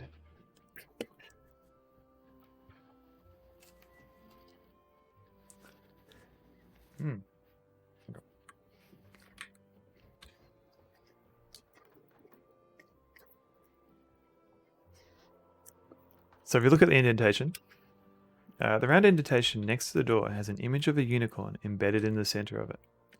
And if you look at amulet, the round golden amulet is fastened to a leather strap and has a raised image of a unicorn on one side. Mm-hmm. Four boxes. That's insane.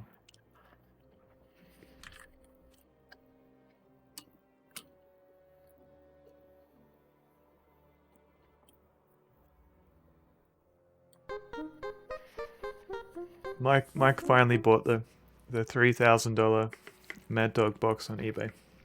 I think that's what he's saying. Maddog puts the amulet in the hole, and the amulet swivels to the left, and the large door swings open, revealing a large cavern inside.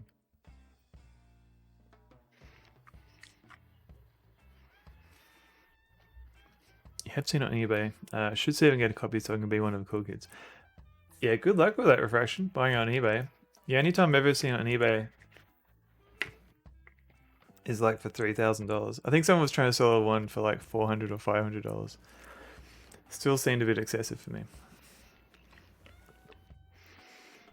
Yeah, so Mike's got just the Atari versions, I think. 2 Atari ST versions. Yeah. He claims he reckons there's a DOS version. Worth it? Yeah, maybe.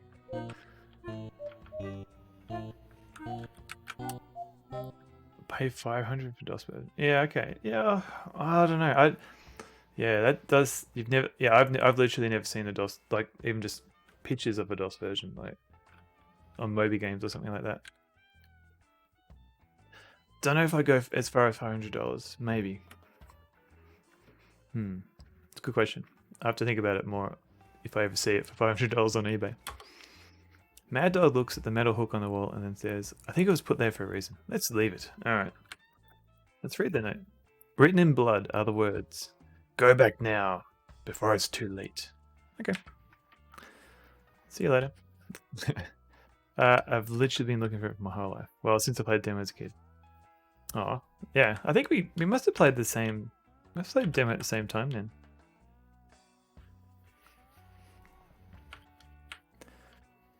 But the devs reckon, yeah. It's not like the devs would lie to you. Hope you like the food. Looks sad. Bindi looks sad because she ate half of one. Oh no.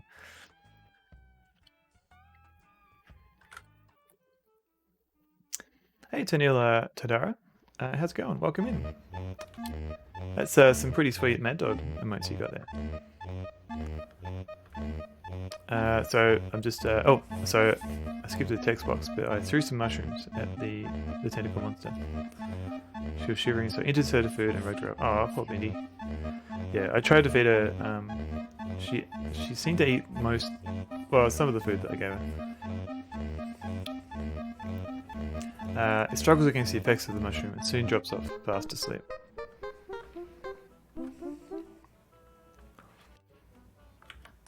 Yeah, how you going, Tanil? Yeah, it's Tanil Tadaro. What's going on? Hey, thank you for the follow as well. It's dogs all the way down here. Yeah, there are a lot of dogs. Here's the exciting fighting music. As Maddog steps into the torchlit cavern, he is startled by a large troll carrying a two-edged sword. Let's get the staff going. Let's get the staff. As Maddog takes the wooden staff in hand, he is filled with a sense of power that seems to emanate from it. So far I haven't seen any differences in graphics. They all look very similar. Now I've got to save. Let's try and fight this guy. Alright. I'm not going to do very well. Wait. So I'm facing the wrong way. The speedrun strats, yeah. So you might notice that this one doesn't have the bug where you can attack to the left. And I can't seem to turn around.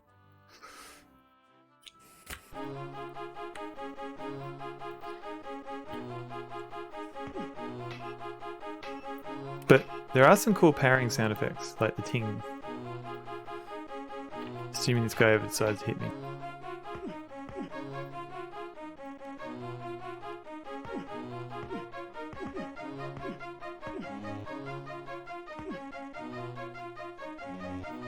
Trying to do parry. Oh, I know, right, Mike? Yeah. There's only like oh, at least on the PC version, there's I think only 5 predefined like PC sound effects. And so I think all they did for the Amiga version is just give digital sound effects for those 5 predefined ones. So I don't think the game itself has changed, like the game code's changed at all. Ooh, sound isn't that good. The sound is not good. Oh yeah. And Tennille, that's a very nice Maddog emote. I wonder who has that one. Search Ogre. I wonder if I hope I'm not stuck because you died. Yeah, cool. Throw mushroom. Oh no! Maddog throws his last mushroom into the waiting mouth of the sand creature. It struggles against the effects of the mushroom, but soon drops off, fast asleep again.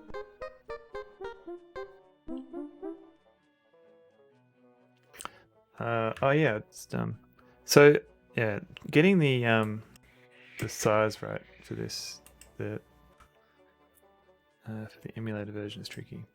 Let me fix that up. Yeah, that's a bit better. Look at that. Anyone here speak French? Good question. Not me.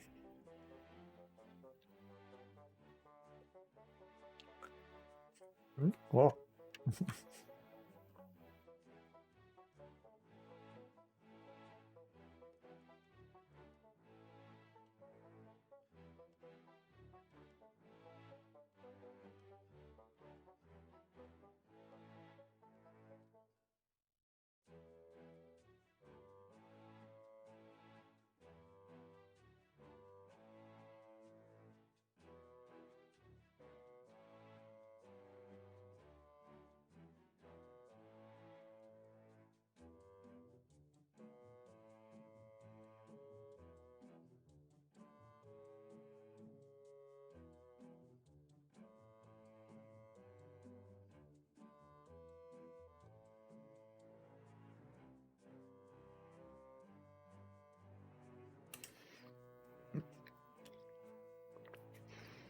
Sorry, I thought I put myself on mute, so no one had to hear my disgusting eating sounds.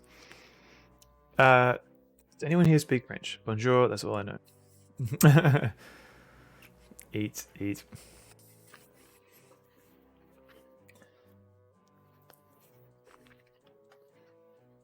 Yeah, I don't know if I'll make eating a common thing on this game, on my stream. But you found a copy of Alpha Waves. That is cool. But I would say Coolgo Trout is French Canadian, but I don't know. Yeah, is it like a French? Is it like a French eBay or a French Craigslist? Like, what does that mean? Oh no! As Maddog steps onto the center of the bridge, the ground beneath him begins to shake. Ah!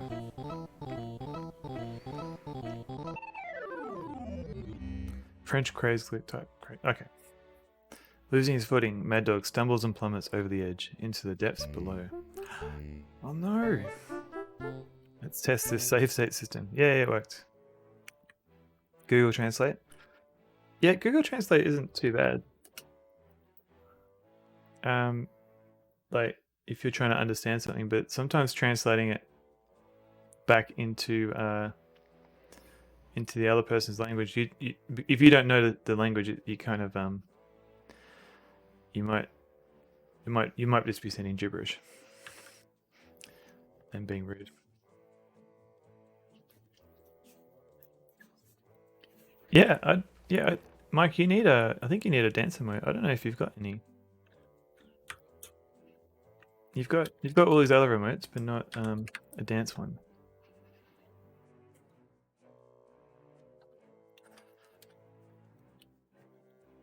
He saw Bennett's play this part, and he was so mad. Oh no. Yeah, it's well, it's not the game does try and give you some hints. Like the gnome does say, "Oh, no one's ever crossed over the bridge and survived." So if you look under the bridge, looking under the bridge, Maddog can see a strange series of rungs running across the bottom of the bridge. Huh. Climb under bridge. Hey.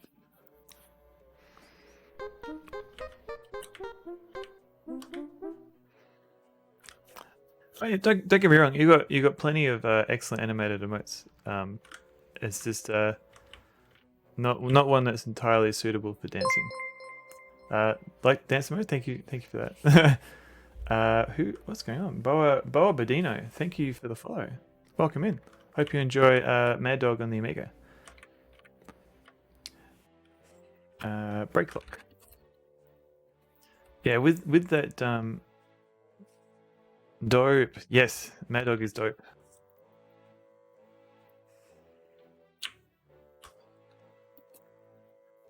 The Alexander dancing emote is from King's Quest 6, obviously, but it's from when he's trying to walk through the hot water. I had to redraw his bits of his leg because they were transparent in the original graphics, and then I needed to add a border, and I went crazy.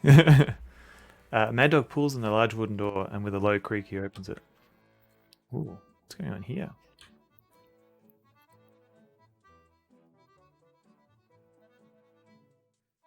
Look at Skeleton.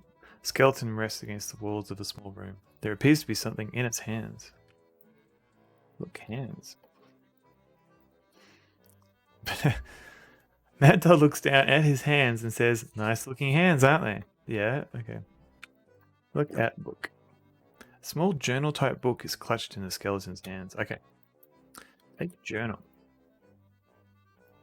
Can you say look skeleton? Alright, I'll try that next. Skeleton. Maddog unfortunately cannot look at that. Read a journal. As Maddog opens the book. Have not played, but I love watching these types of games. Yeah, so this was done by Game Crafters, and you can actually get the DOS version for free off their site. So if you're ever at all keen on playing this game, get a copy of it here. Skeleton? Alright, I'll try that next. As Maddog opens the book and begins to scan through the pages, he can see that most of the writing has faded and is unreadable except for a few pages near the end. Maddog begins to read with great interest. Sarek is growing far too powerful and does no longer trust me as his seer. The powers of Malthazar surge through his veins, yet I foresee that his powers will temporarily be cut off. And they shall return stronger than before, and not even I can see what will happen then. I can only say that whoever shall be sent to overcome this great evil should seek the fountain of the dews of heaven and be careful with the jewel of hell. As Maddog flips through the rest of the pages, he can see that they have faded. He then closes the book and puts it away. Yes, Mike, you're right. It only checks the first 8 characters. So how many characters is that? You got 1, 2, 3, 4, 5, 6. Oh wait, 1, 2. So you can maybe add some more characters there. So, but this is the Amiga version, so I'm not sure. So skeleton. Yeah. But if we get rid of the N, can't look at that. Yeah. Skeleton-ington. You can do that. Skeleton-ington. Small skeleton rests against the wall. There. That's the closest I can do, Mike.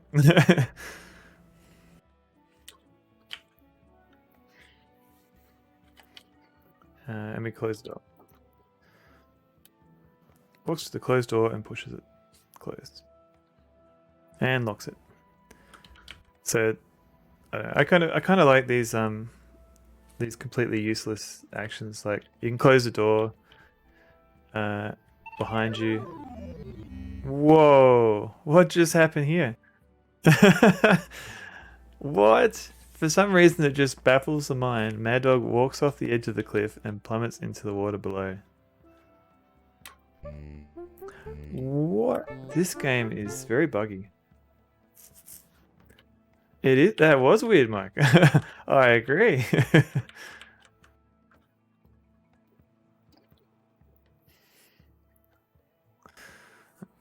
That was weird.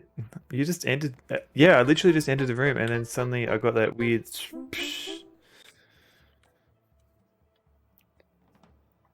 I should use my fancy highlight stream feature if I can figure out which bit. Add marker. All right, cool. I'll go check that out later.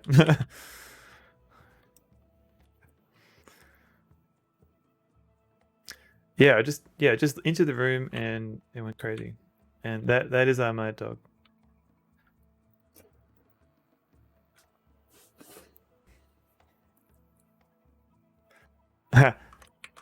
That's so good. I'm sorry, Mike. That cheese bacon rolls are pretty good. Open door. All right, take journal. Gives us a warning about the jewels of hell. Closed door. Maddog walks to the door, pushes it closed, and locks it. Done. All right, save state. Let's see how we go this time. So this, I mean, the wow, what is going on here? Mike was teasing me with on voice making noises. Like, dude on screen looks similar to dude on cam. Yeah, it's not. It's not deliberate, but yeah, I can see the similarity.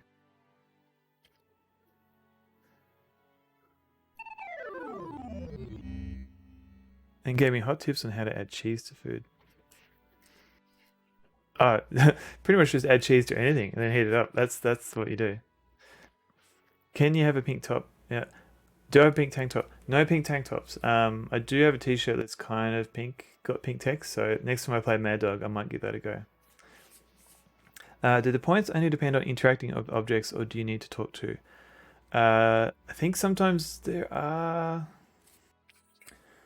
Yeah, there's at least. I think there's one person that you can talk to. I don't know if it gives you points or not. I have to double check that. That's a good question. Because there are things that do require you to talk to people. I think. Can I make grilled cheese? Very nice. Maddog cosplay win. I need to dye my beard ginger. There is a bit of. Oh, there used to be a little bit of ginger in there.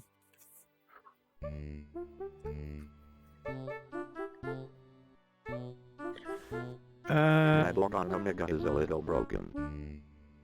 Yeah, I'll say.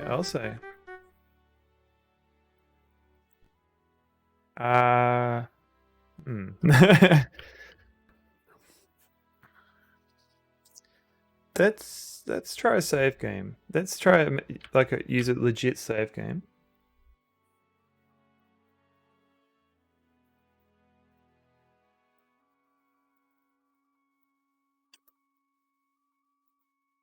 Save a game.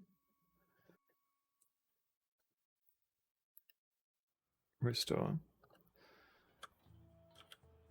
Yeah, hope he's not corrupted save state. Yeah, I'm hoping that too. Can you mem edit in this emulator? Maybe, but I wouldn't know the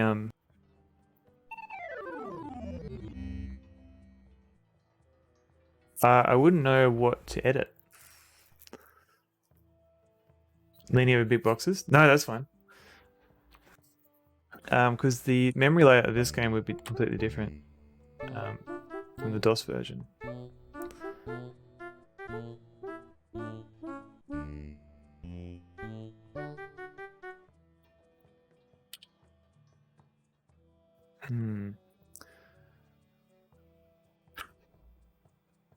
Let's restart game.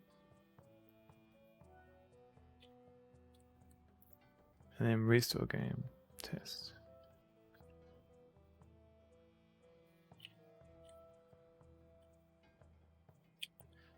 Try leaning over small boxes. Yeah. Yeah, Mike. Jeez. It definitely seems corrupted, doesn't it?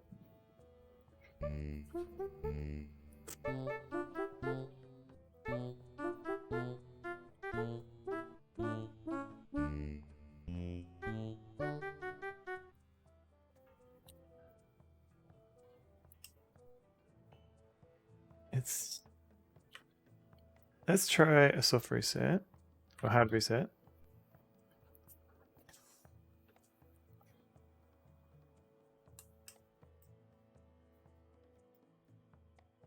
And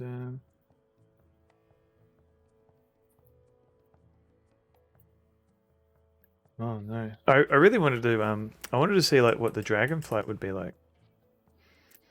Can you edit screen number in save state memory? Maybe. Screen numbers are the same.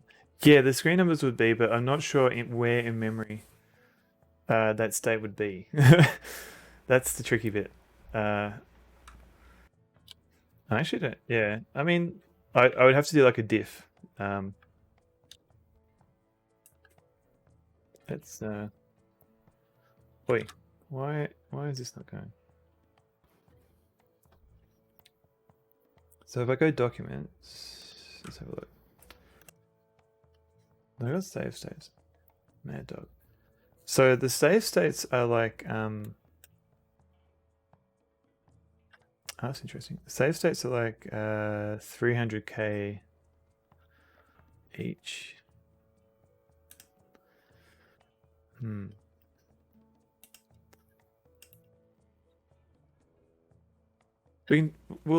We'll try that. We'll try something. Let me just try a fresh install, fresh start.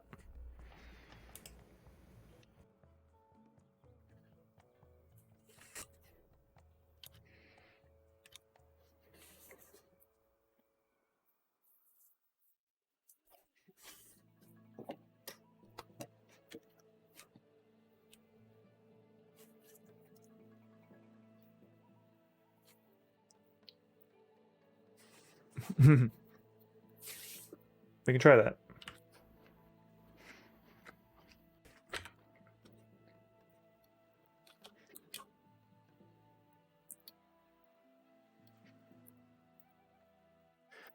Okay. It could just be. It's hard to tell if it's the emulator or if it's just maybe I've got a bad copy of the game. Because as far as I know, the file format, at least in the DOS version, doesn't have like checksums or anything like that. Frame and facing direction too. Maybe the Amiga version is broken. It's possible.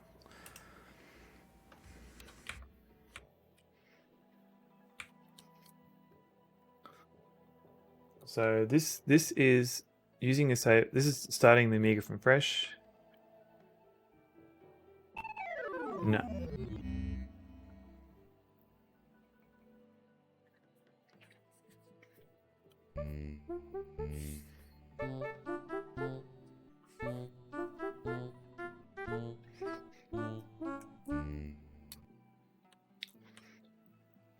Okay, so this screen number is 2016.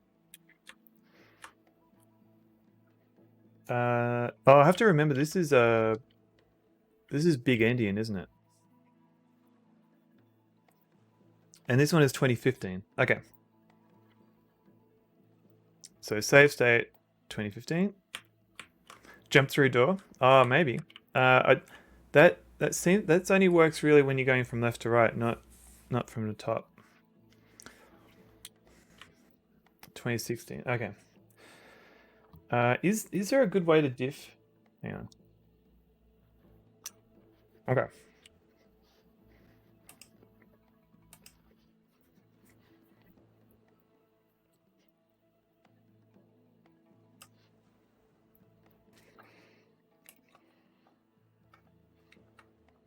If we add a new window.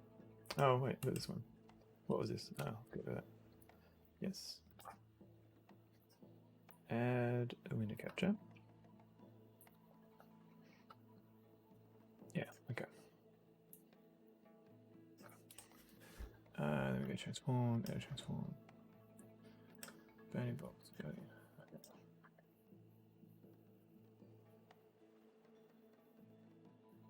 okay. You just noticed my guard, Commander King guide. Nice.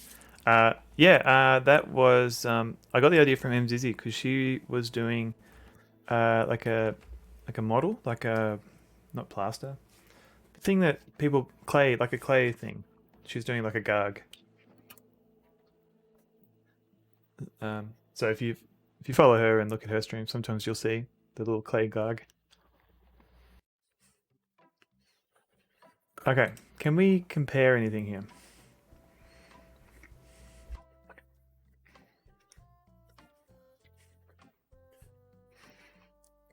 Green stuff. What do you mean?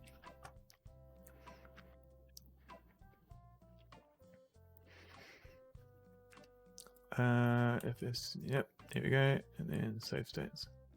Maddog. So what was 8? Was 8 2015?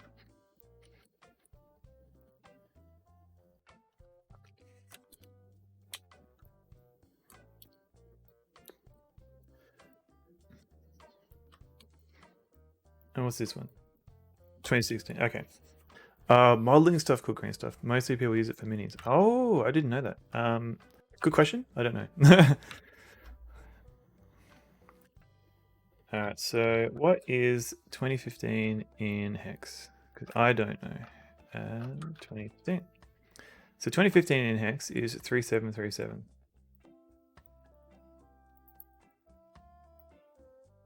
And so 2016 would be 3740.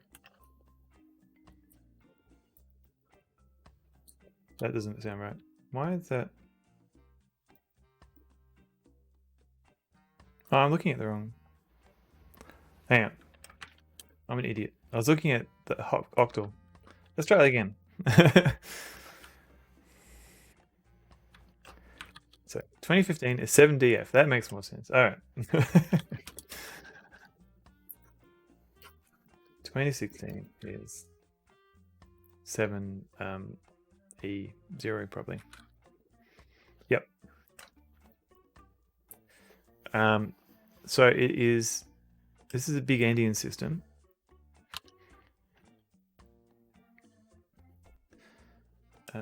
So we're trying to find 2015. Does this do? Yes, it does let me do hex. Okay. So because it's big endian, it would be like 07DF.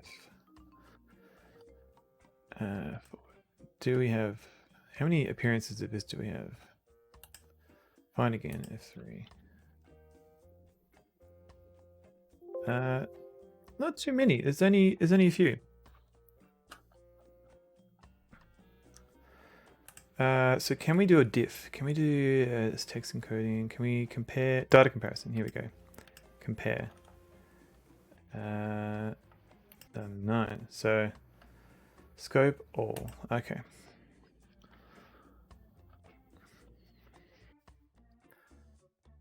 So now if I can search, if I do F3, 9D. Okay.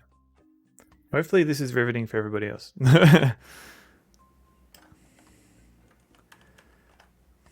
We can only say main screen, not pop-ups. Yeah, I need to do 9D60. So 9D60. So what's this one?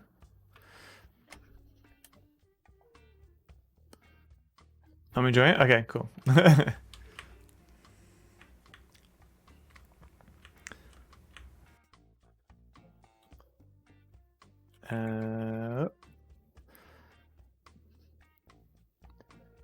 So what was the other one we're after? We're after 7EO. So it's not here. So this is not where the room address is. So let's try the next one. What's this one? 136A0. I'm not entirely familiar with this hex editing tool. Usually if I have like Linux and Unix tools that I can kind of do a bit more. 136A0. Do we find 7DF? No. Yeah, that doesn't look right. Where is it gone now? 26060.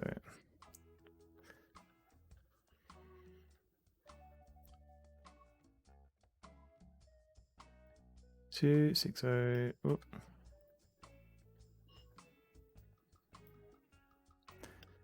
694D. No, that's not what we want. So the main assumption I'm making here is that because it's loaded in the same spot in memory, we can find it. So 2C990. And what was this? 7EO. No, not there. 2D8.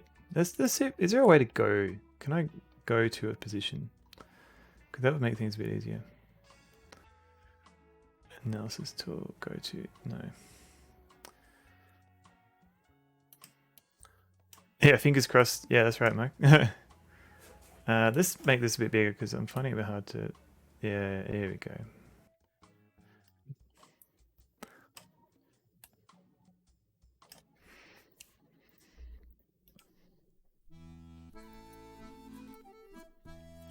Imagine if DOS or NES games required you to look in its code to find a 16-digit preset save state restore code. Like some games only gave you a password to put in after you had a game over.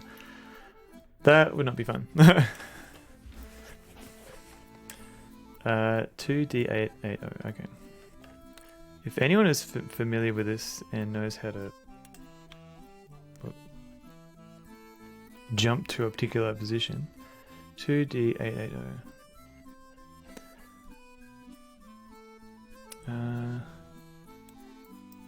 D4 DC, no. So we're looking for E0, 07E0. Actually, yeah, why don't I just do that?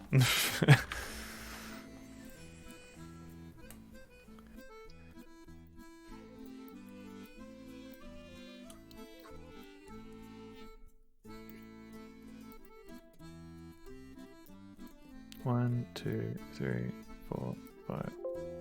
Only 5. Okay, that's probably should have done that one. Okay.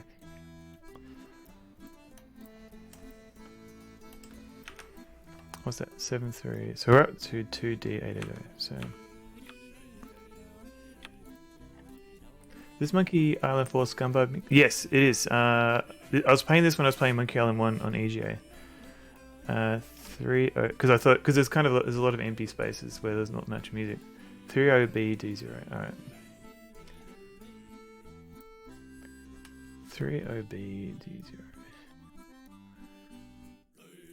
All right. 7DF. I don't think we're finding it here. 30BD0. The only other thing is Control F. 7E0. Yeah.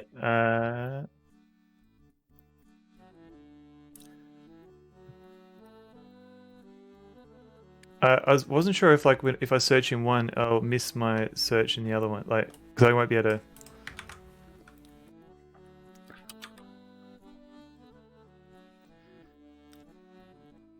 So this one is 7DF.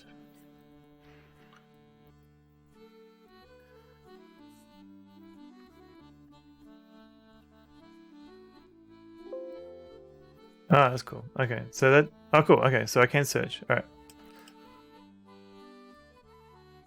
This makes it a bit easier. Okay, so 7390 9D. Okay.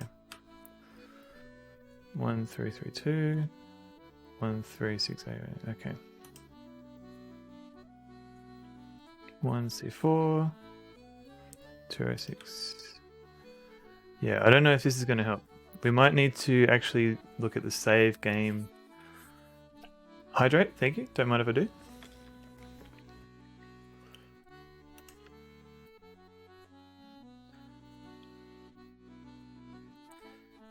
I got 2C, 2D, 3, 1.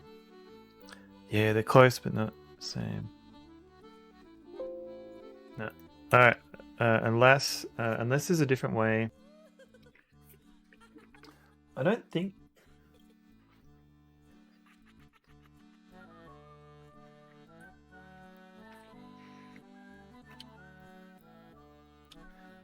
What we could do.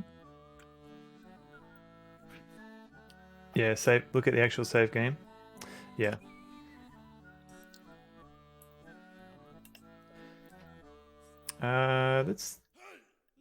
So I'm just trying to remember what was actually the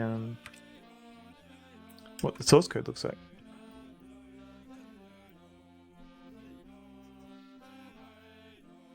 Maddog. Yep, here we go.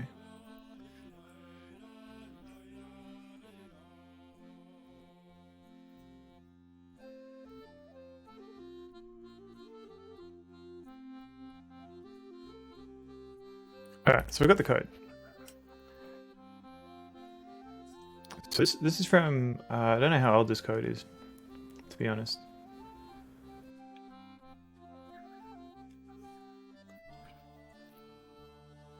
Oi, once more.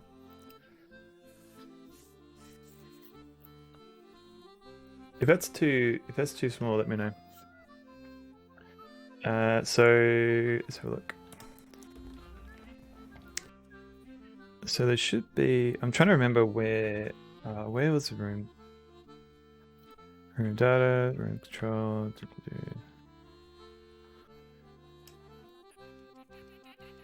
Oh, it's ASCII. Oh, hang on a minute. I think it's in ASCII.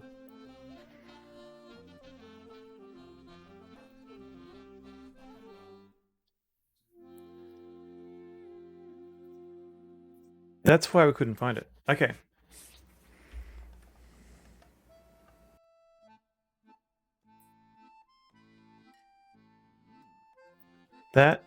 That makes more sense now. Okay, cool. Yep. All right. This is good. You're assuming the Amiga and DOS code? Yeah. That's a big assumption. But yes, I am.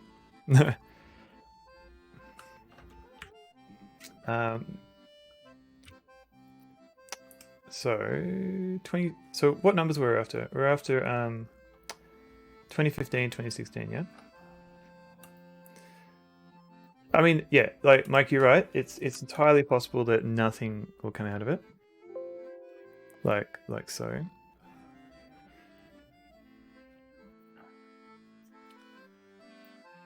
Search text, yeah, forward, case sensitive, no. Integer number. What does that mean? Little endian big number. That's cool. I didn't know you could do this.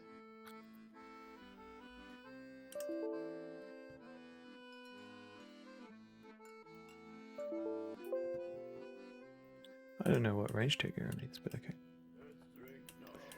Yeah, we might, yeah.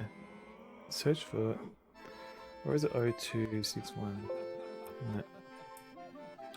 Yeah, we might need to give up on our mission. Yeah. Unfortunately.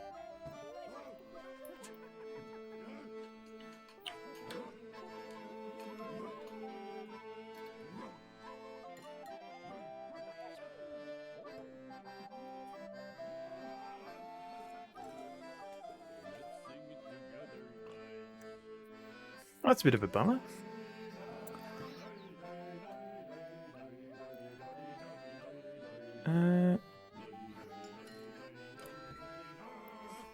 Yeah, I'm just trying to remember how the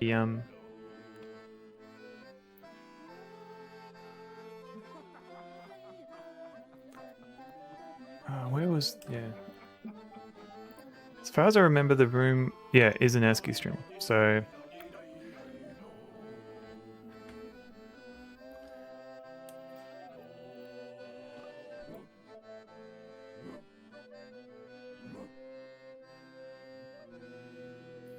alright, I might have to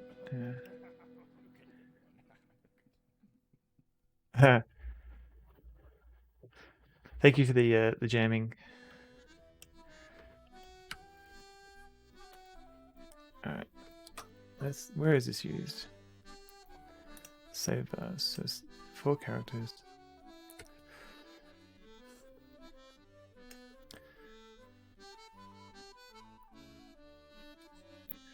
That's true.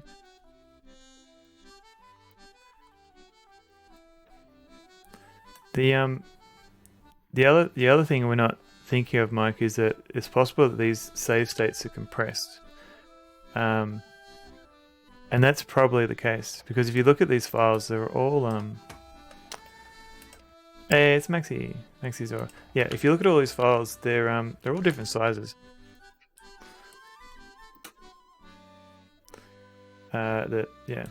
FSUIE save state format.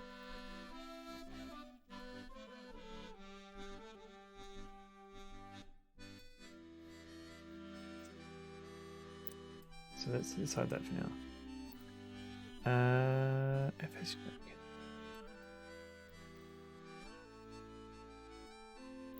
Can we? Yeah. Okay. Can we edit the memory? No.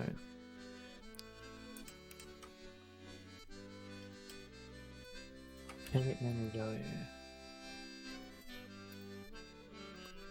Time for bed for this joke. Night Sunveld and all who sail with them. Good night, French Toast. Thank you for coming in. Thank you for the raid earlier today. And have a good sleep. Good sleeps to you. Yes, sweet. Alright. We need. Okay. So I think there are some memory editors, but I don't know if this emulator has it. Okay, I might have to come back to this. Alright, so far the main difference seems to be that the Amiga version is very buggy. It's a bit of a shame. I wanted to play through more of this, but I did prepare something else. So let's just turn this off for now and start up again.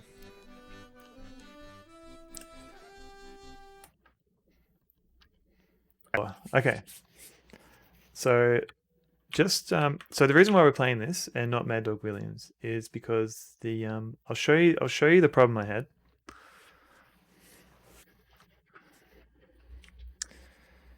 And then I might call it a night for the stream. I'll show the error that I was seeing with Maddog Williams. Hang on a sec. I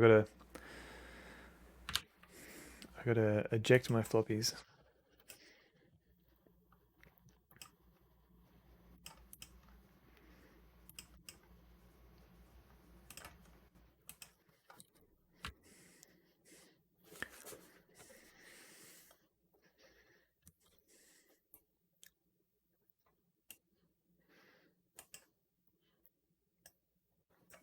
There we go. Earlier info games had a yeah. They also turned it away from them. They're much smaller problems than text ventures. Starting a game over and trying something else takes a few minutes. Yes, that's true. And also, it was easier to take notes of what things to do. Like you just had to essentially copy and paste commands. Yeah, exactly. Yeah. So check out this. Yeah, you just have to retype all those commands really quickly. Whereas in Sierra games later on, you have to manually move your character around, and that can take time, as well as waiting for animations and stuff. But check out this cool Maddog icon where he gets his sword out.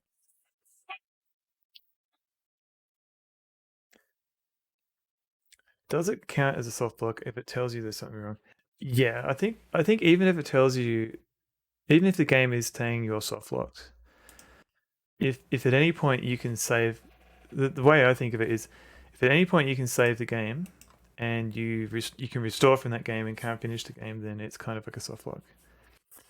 Unlike usually like Sierra games, with Sierra games, like if you're in a position where you're about to die, it usually disables save games. But yeah, at least that's how I say it. How I think of it. Like if your game is in a state where you can save it, then it's that's a soft lock, and you can't finish the game, then that's a soft lock. No? It's not my first time. So I'll show you the error I was getting. Type 3. That is correct. Type W. That is correct. Type Canberra.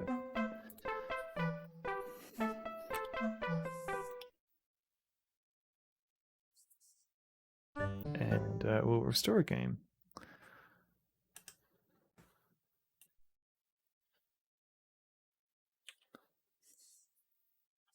The wizard reminds me of that Rig Wizard game. Which one's that one? I mean, Rig definitely has a lot of wizards around. So I just realized I think the save state is what have we got? We've got a few save states. This save this one. Couldn't think of the name. Spellcraft, right. For some reason that baffles my Maddog. So this is the bug. Like as soon as I enter this room, I just get yeeted into the river. Couldn't think of it. Spellcraft.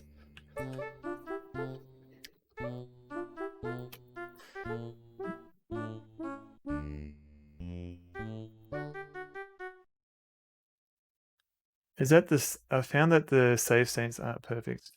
Well, yeah. So in this case, I wasn't using save states at all. I was just using the normal save functionality of the game. And the reason why I did that is because the reason why I moved to using save states in other places is because I found the save game functionality in the game was a bit buggy. So yeah, that's where I'm up to with this game. You maintain there aren't many true soft blocks. Like if you get into an unwinnable state, you will 100% die. But there are a few scenarios where if you miss something, the game comes out and tells you, hey, look, you missed something. So at least then you know your soft block. It makes it obvious you need to reload. Oh, Gold Rush Adventure Josh. Yeah, I mean, I guess there are different levels of soft lock.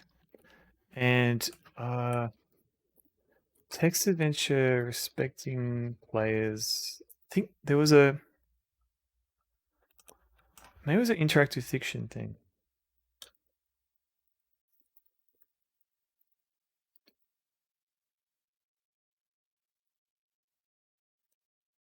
Did you mean respecting? I did.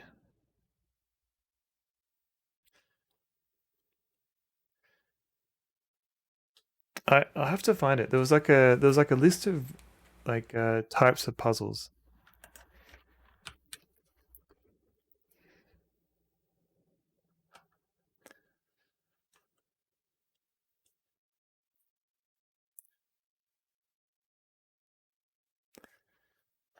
And yeah, I have to look that up. It was like a different puzzles that respect the player, and like dead ends and things were like kind of you don't respect the player that much.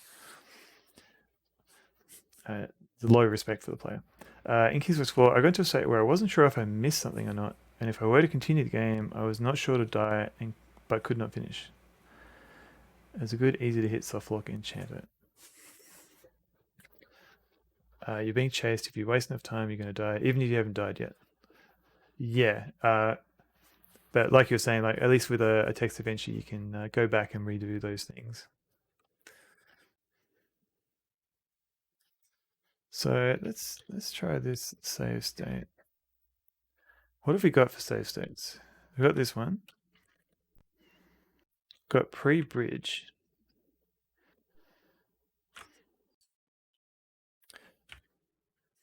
Let's try and reset the state slightly by going outside and going back inside.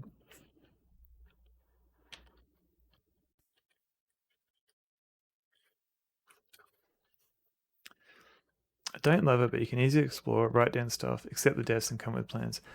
I mean, as long as like I think like a large majority of adventure games now that come out these days, you expect that you don't need to you don't have deadlocks or dead ends or soft locks. No, still okay. Happy Life 15. Hello, welcome in. We're just trying to can't think of a single unreadable state where the game didn't warn you missed something. Like if you leave Brooklyn with that letter, it does tell you missed something somewhere. Yeah, there's levels of soft locks, ones that respect the player more than others. Like if it's like as long as you get like you haven't wasted too much time in a dead end state. I guess that's the problem. Like if Yeah, you don't want to like spend. You don't want to play like 90% of the game and then get to a point where you have the sneaking suspicion that you're in a soft lock. Yeah, but you don't know.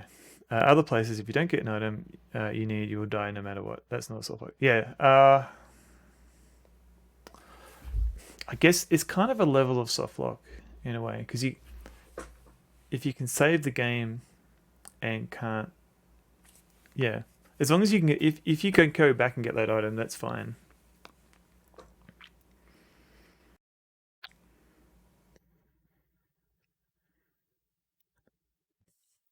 Those deaths happen less than halfway through the trip.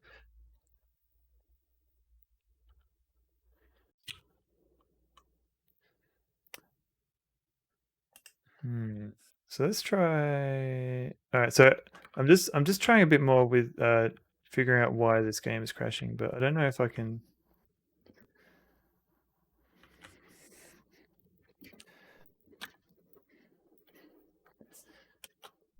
Because it could be like the emulators in a weird state, the game's in a weird state, or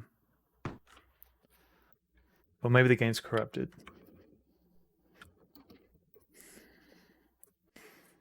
I mean, sometimes I think soft locks are not a big sin, but if you can be in an unwinnable state, that's essentially soft lock. Yeah, that's. I mean, we're essentially arguing different types of soft locks and the severity of them and fairness of soft locks. Because some people believe like all soft locks, they're unfair to the player and they shouldn't exist.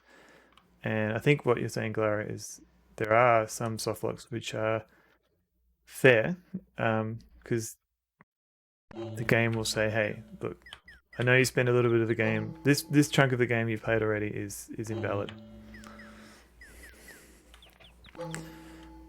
You're missing something."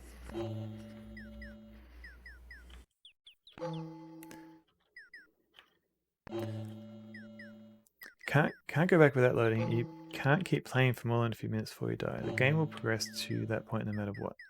So it's like turning the page and then choosing an adventure that directs you to an ending.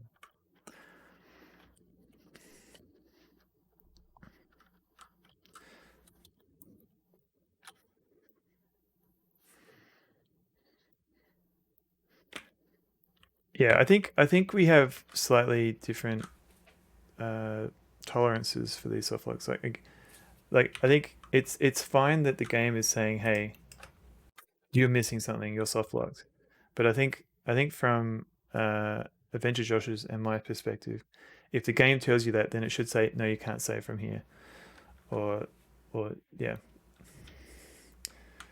What am I doing here? Whereas Galara's like, I guess no. Oh, restore. Okay, I want to save. It wouldn't bite me because I keep a million saves. I thought that wouldn't bite me here, with save states, but it kind of did.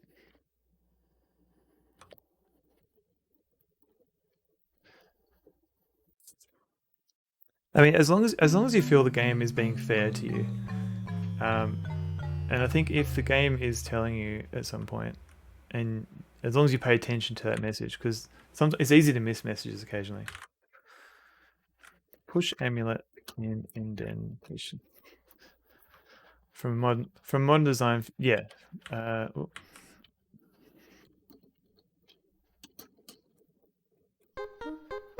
right. Zork one softlocks are ones I very much don't like. One day I'll go back and actually play Zork properly. I've played a little bit of it here and there.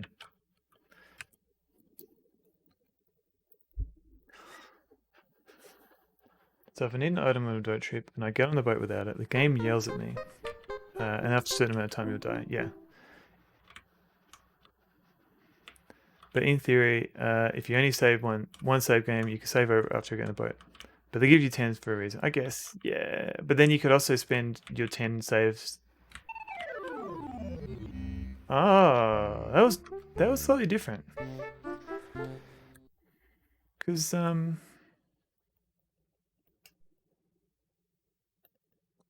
could move for a little bit there.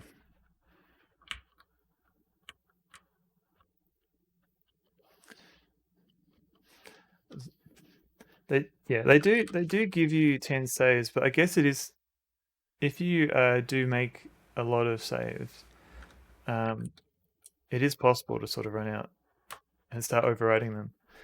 It's knowing where that point is where you can go back and undo your softlock.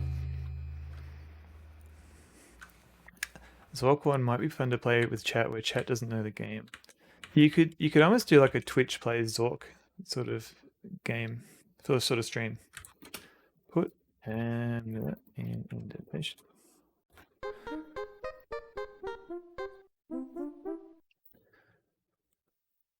Oh yeah, you could definitely save different discs with Sierra.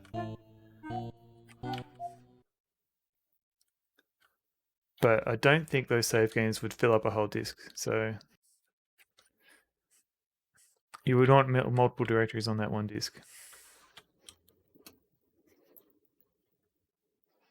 People bitch about Fantasy Star 1 having the ability to softlock yourself. I mean, it's not great. It's very hard for me to understand the idea of knowing you're trapped in a dungeon, having no way to teleport out, and choosing to save.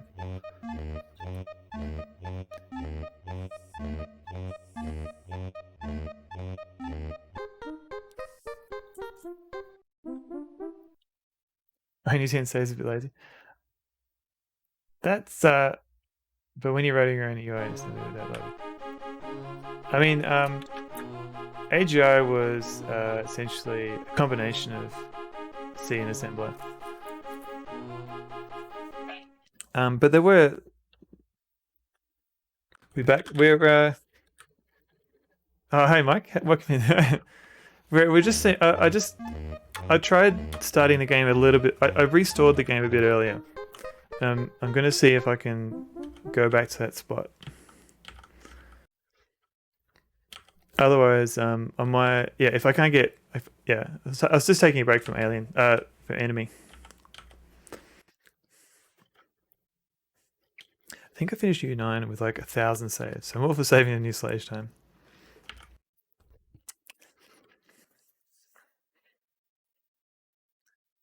1,000 saves is saves is a lot.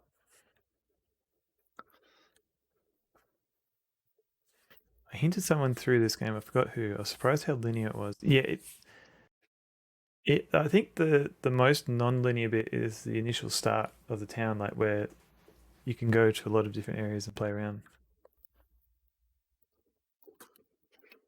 Climb under bridge. I think. So when did you play Ultima 9, Galara? Was that a while back? Close to when it came out? Hey, Rush Pirate, welcome in.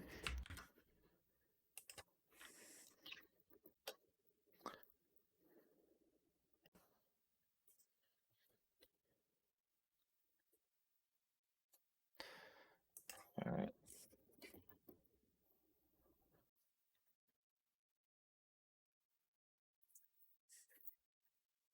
Someone said it's a well-built game, somewhat linear, but I don't think it's a bad thing. Yeah, I think it's nice to have a little bit more to explore, maybe. But yeah, it doesn't. Yeah, not linear isn't necessarily a bad thing. Rush Pirate, this looks like a classic. All right, so I didn't move then. What's going on? Okay, this is weird. Okay. So we're playing Maddog Williams on the Amiga because normally I've only ever played it on the PC. But the problem is once we get to this point, the game crashes, and I don't know what's going on.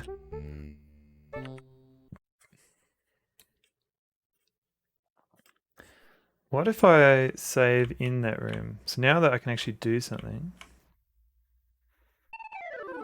Not now I can't even do that. Okay.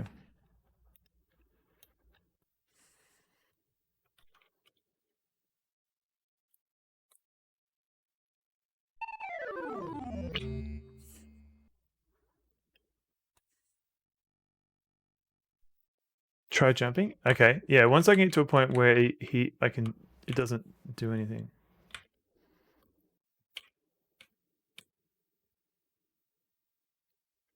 All right, so save here.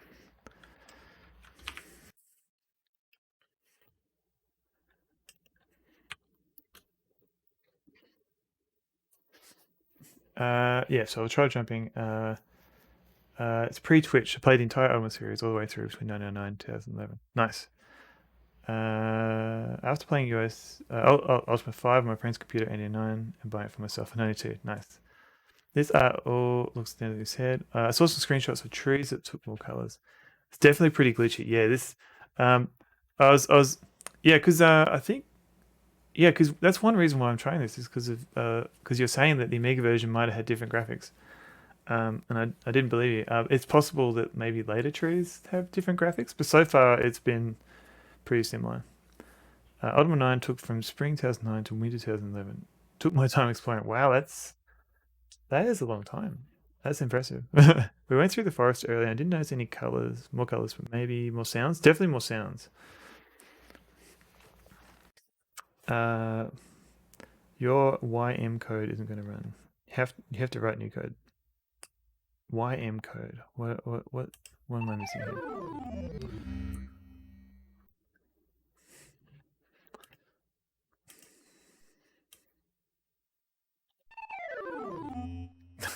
Nope.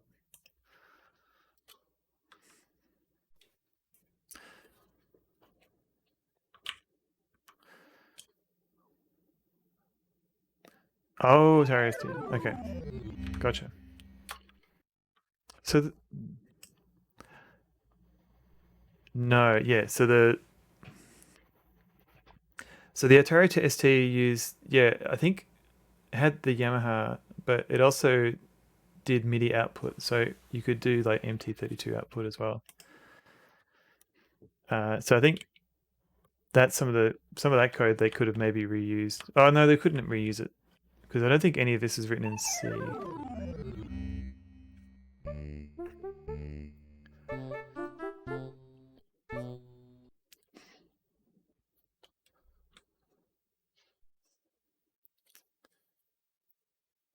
Oh, cancel. So yeah, that's as far as I've got so far with this game on the Amiga.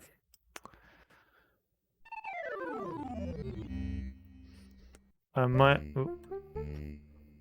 had MIDI bit and did ST games. This one definitely did. So the if you start Maddog Williams on the Atari ST, they're very proud of their compression algorithm for the ST version. Yeah, I think it's similar on the PC DOS version. But when you start the game on the Atari ST, it gives you like 5 different Roland MIDI device options.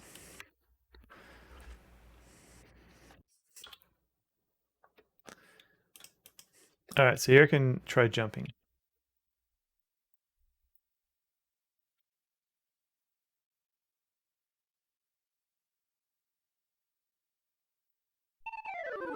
Nope. I just get yeeted back into the river. There are many ST games that use MT30 MIDI, but I don't know how well documented it is. Yeah, it's a good point. I'm not sure myself. Surprised this is done with assembly. A lot of Amiga and ST games are written in C. Yeah, well, at least looking at the DOS code, like there's a lot of nested, but it's hard to explain. But it doesn't look like C code. Like usually, code that's written in C, there's a lot more things pushed onto the stack and stuff like that. Whereas this code, and you have like smaller functions. Whereas at least the Maddog code, there was like a massive function spread throughout the code that was one part of one game loop, and the stack wasn't used very heavily for variables or anything like that. So that's what gave me the impression that it wasn't C and it was more assembly.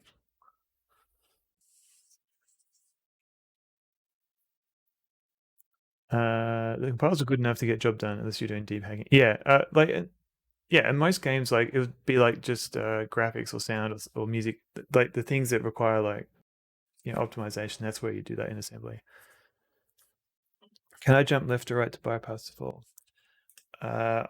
Could try. I think assembly and DOS was more common. 806 isn't very friendly with compilers. It's like it's the same on both. Yeah, I have zero familiarity with the Atari ST compilers, unfortunately. So yeah, this is where we got up to when we started playing the game earlier today.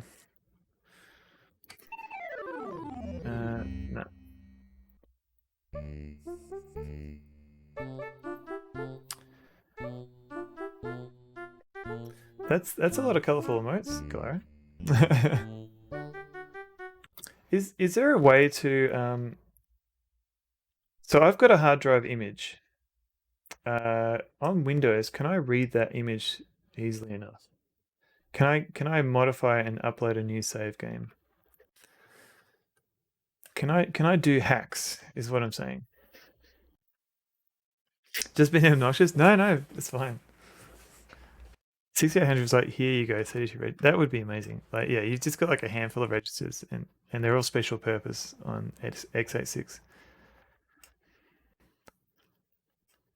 So I got a disk image. Can I open this? Can I read it? Is there like an HDF reader in Windows?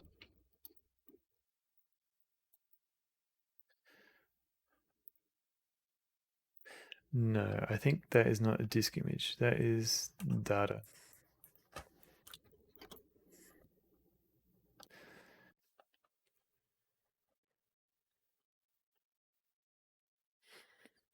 ADFU. Okay, what is this?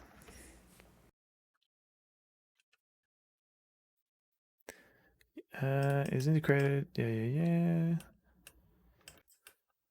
Source code can be freely downloaded. Yeah, right. Okay. Alright. I might have to play with that after the stream. Just being this, low reg count didn't really matter much, but for NIN, yeah, compilers were not very good. Yeah, that can make sense. Protected mode, yes. Alright, I've been streaming for how long? 5.5 hours. I think maybe I'll take a break. You'll be taking off soon. Good night. No worries, Clara. I'll probably be doing the same. I'm just about to find somebody to raid. It's a little bit unfortunate that I couldn't get to the end of whatchamacallit. No worries, Fractal mate. Thank you for the nice stream comments. If I streamed for a little bit longer, I could have rated you again. Wash my hair. Nom nom nom. No. What's going on? Adventure Josh. Have a nice time. Period. Yes. Thank you for the 100 bits, Adventure Josh. Thanks for the stream. No worries, Galara. You're welcome. I haven't rated Fornado. I wanna raid Fornado. Hopefully.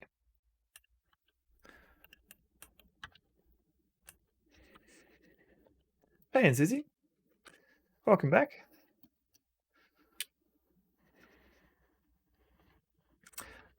Yeah, so I'm gonna give a raid to Fornado. Let's see how we go.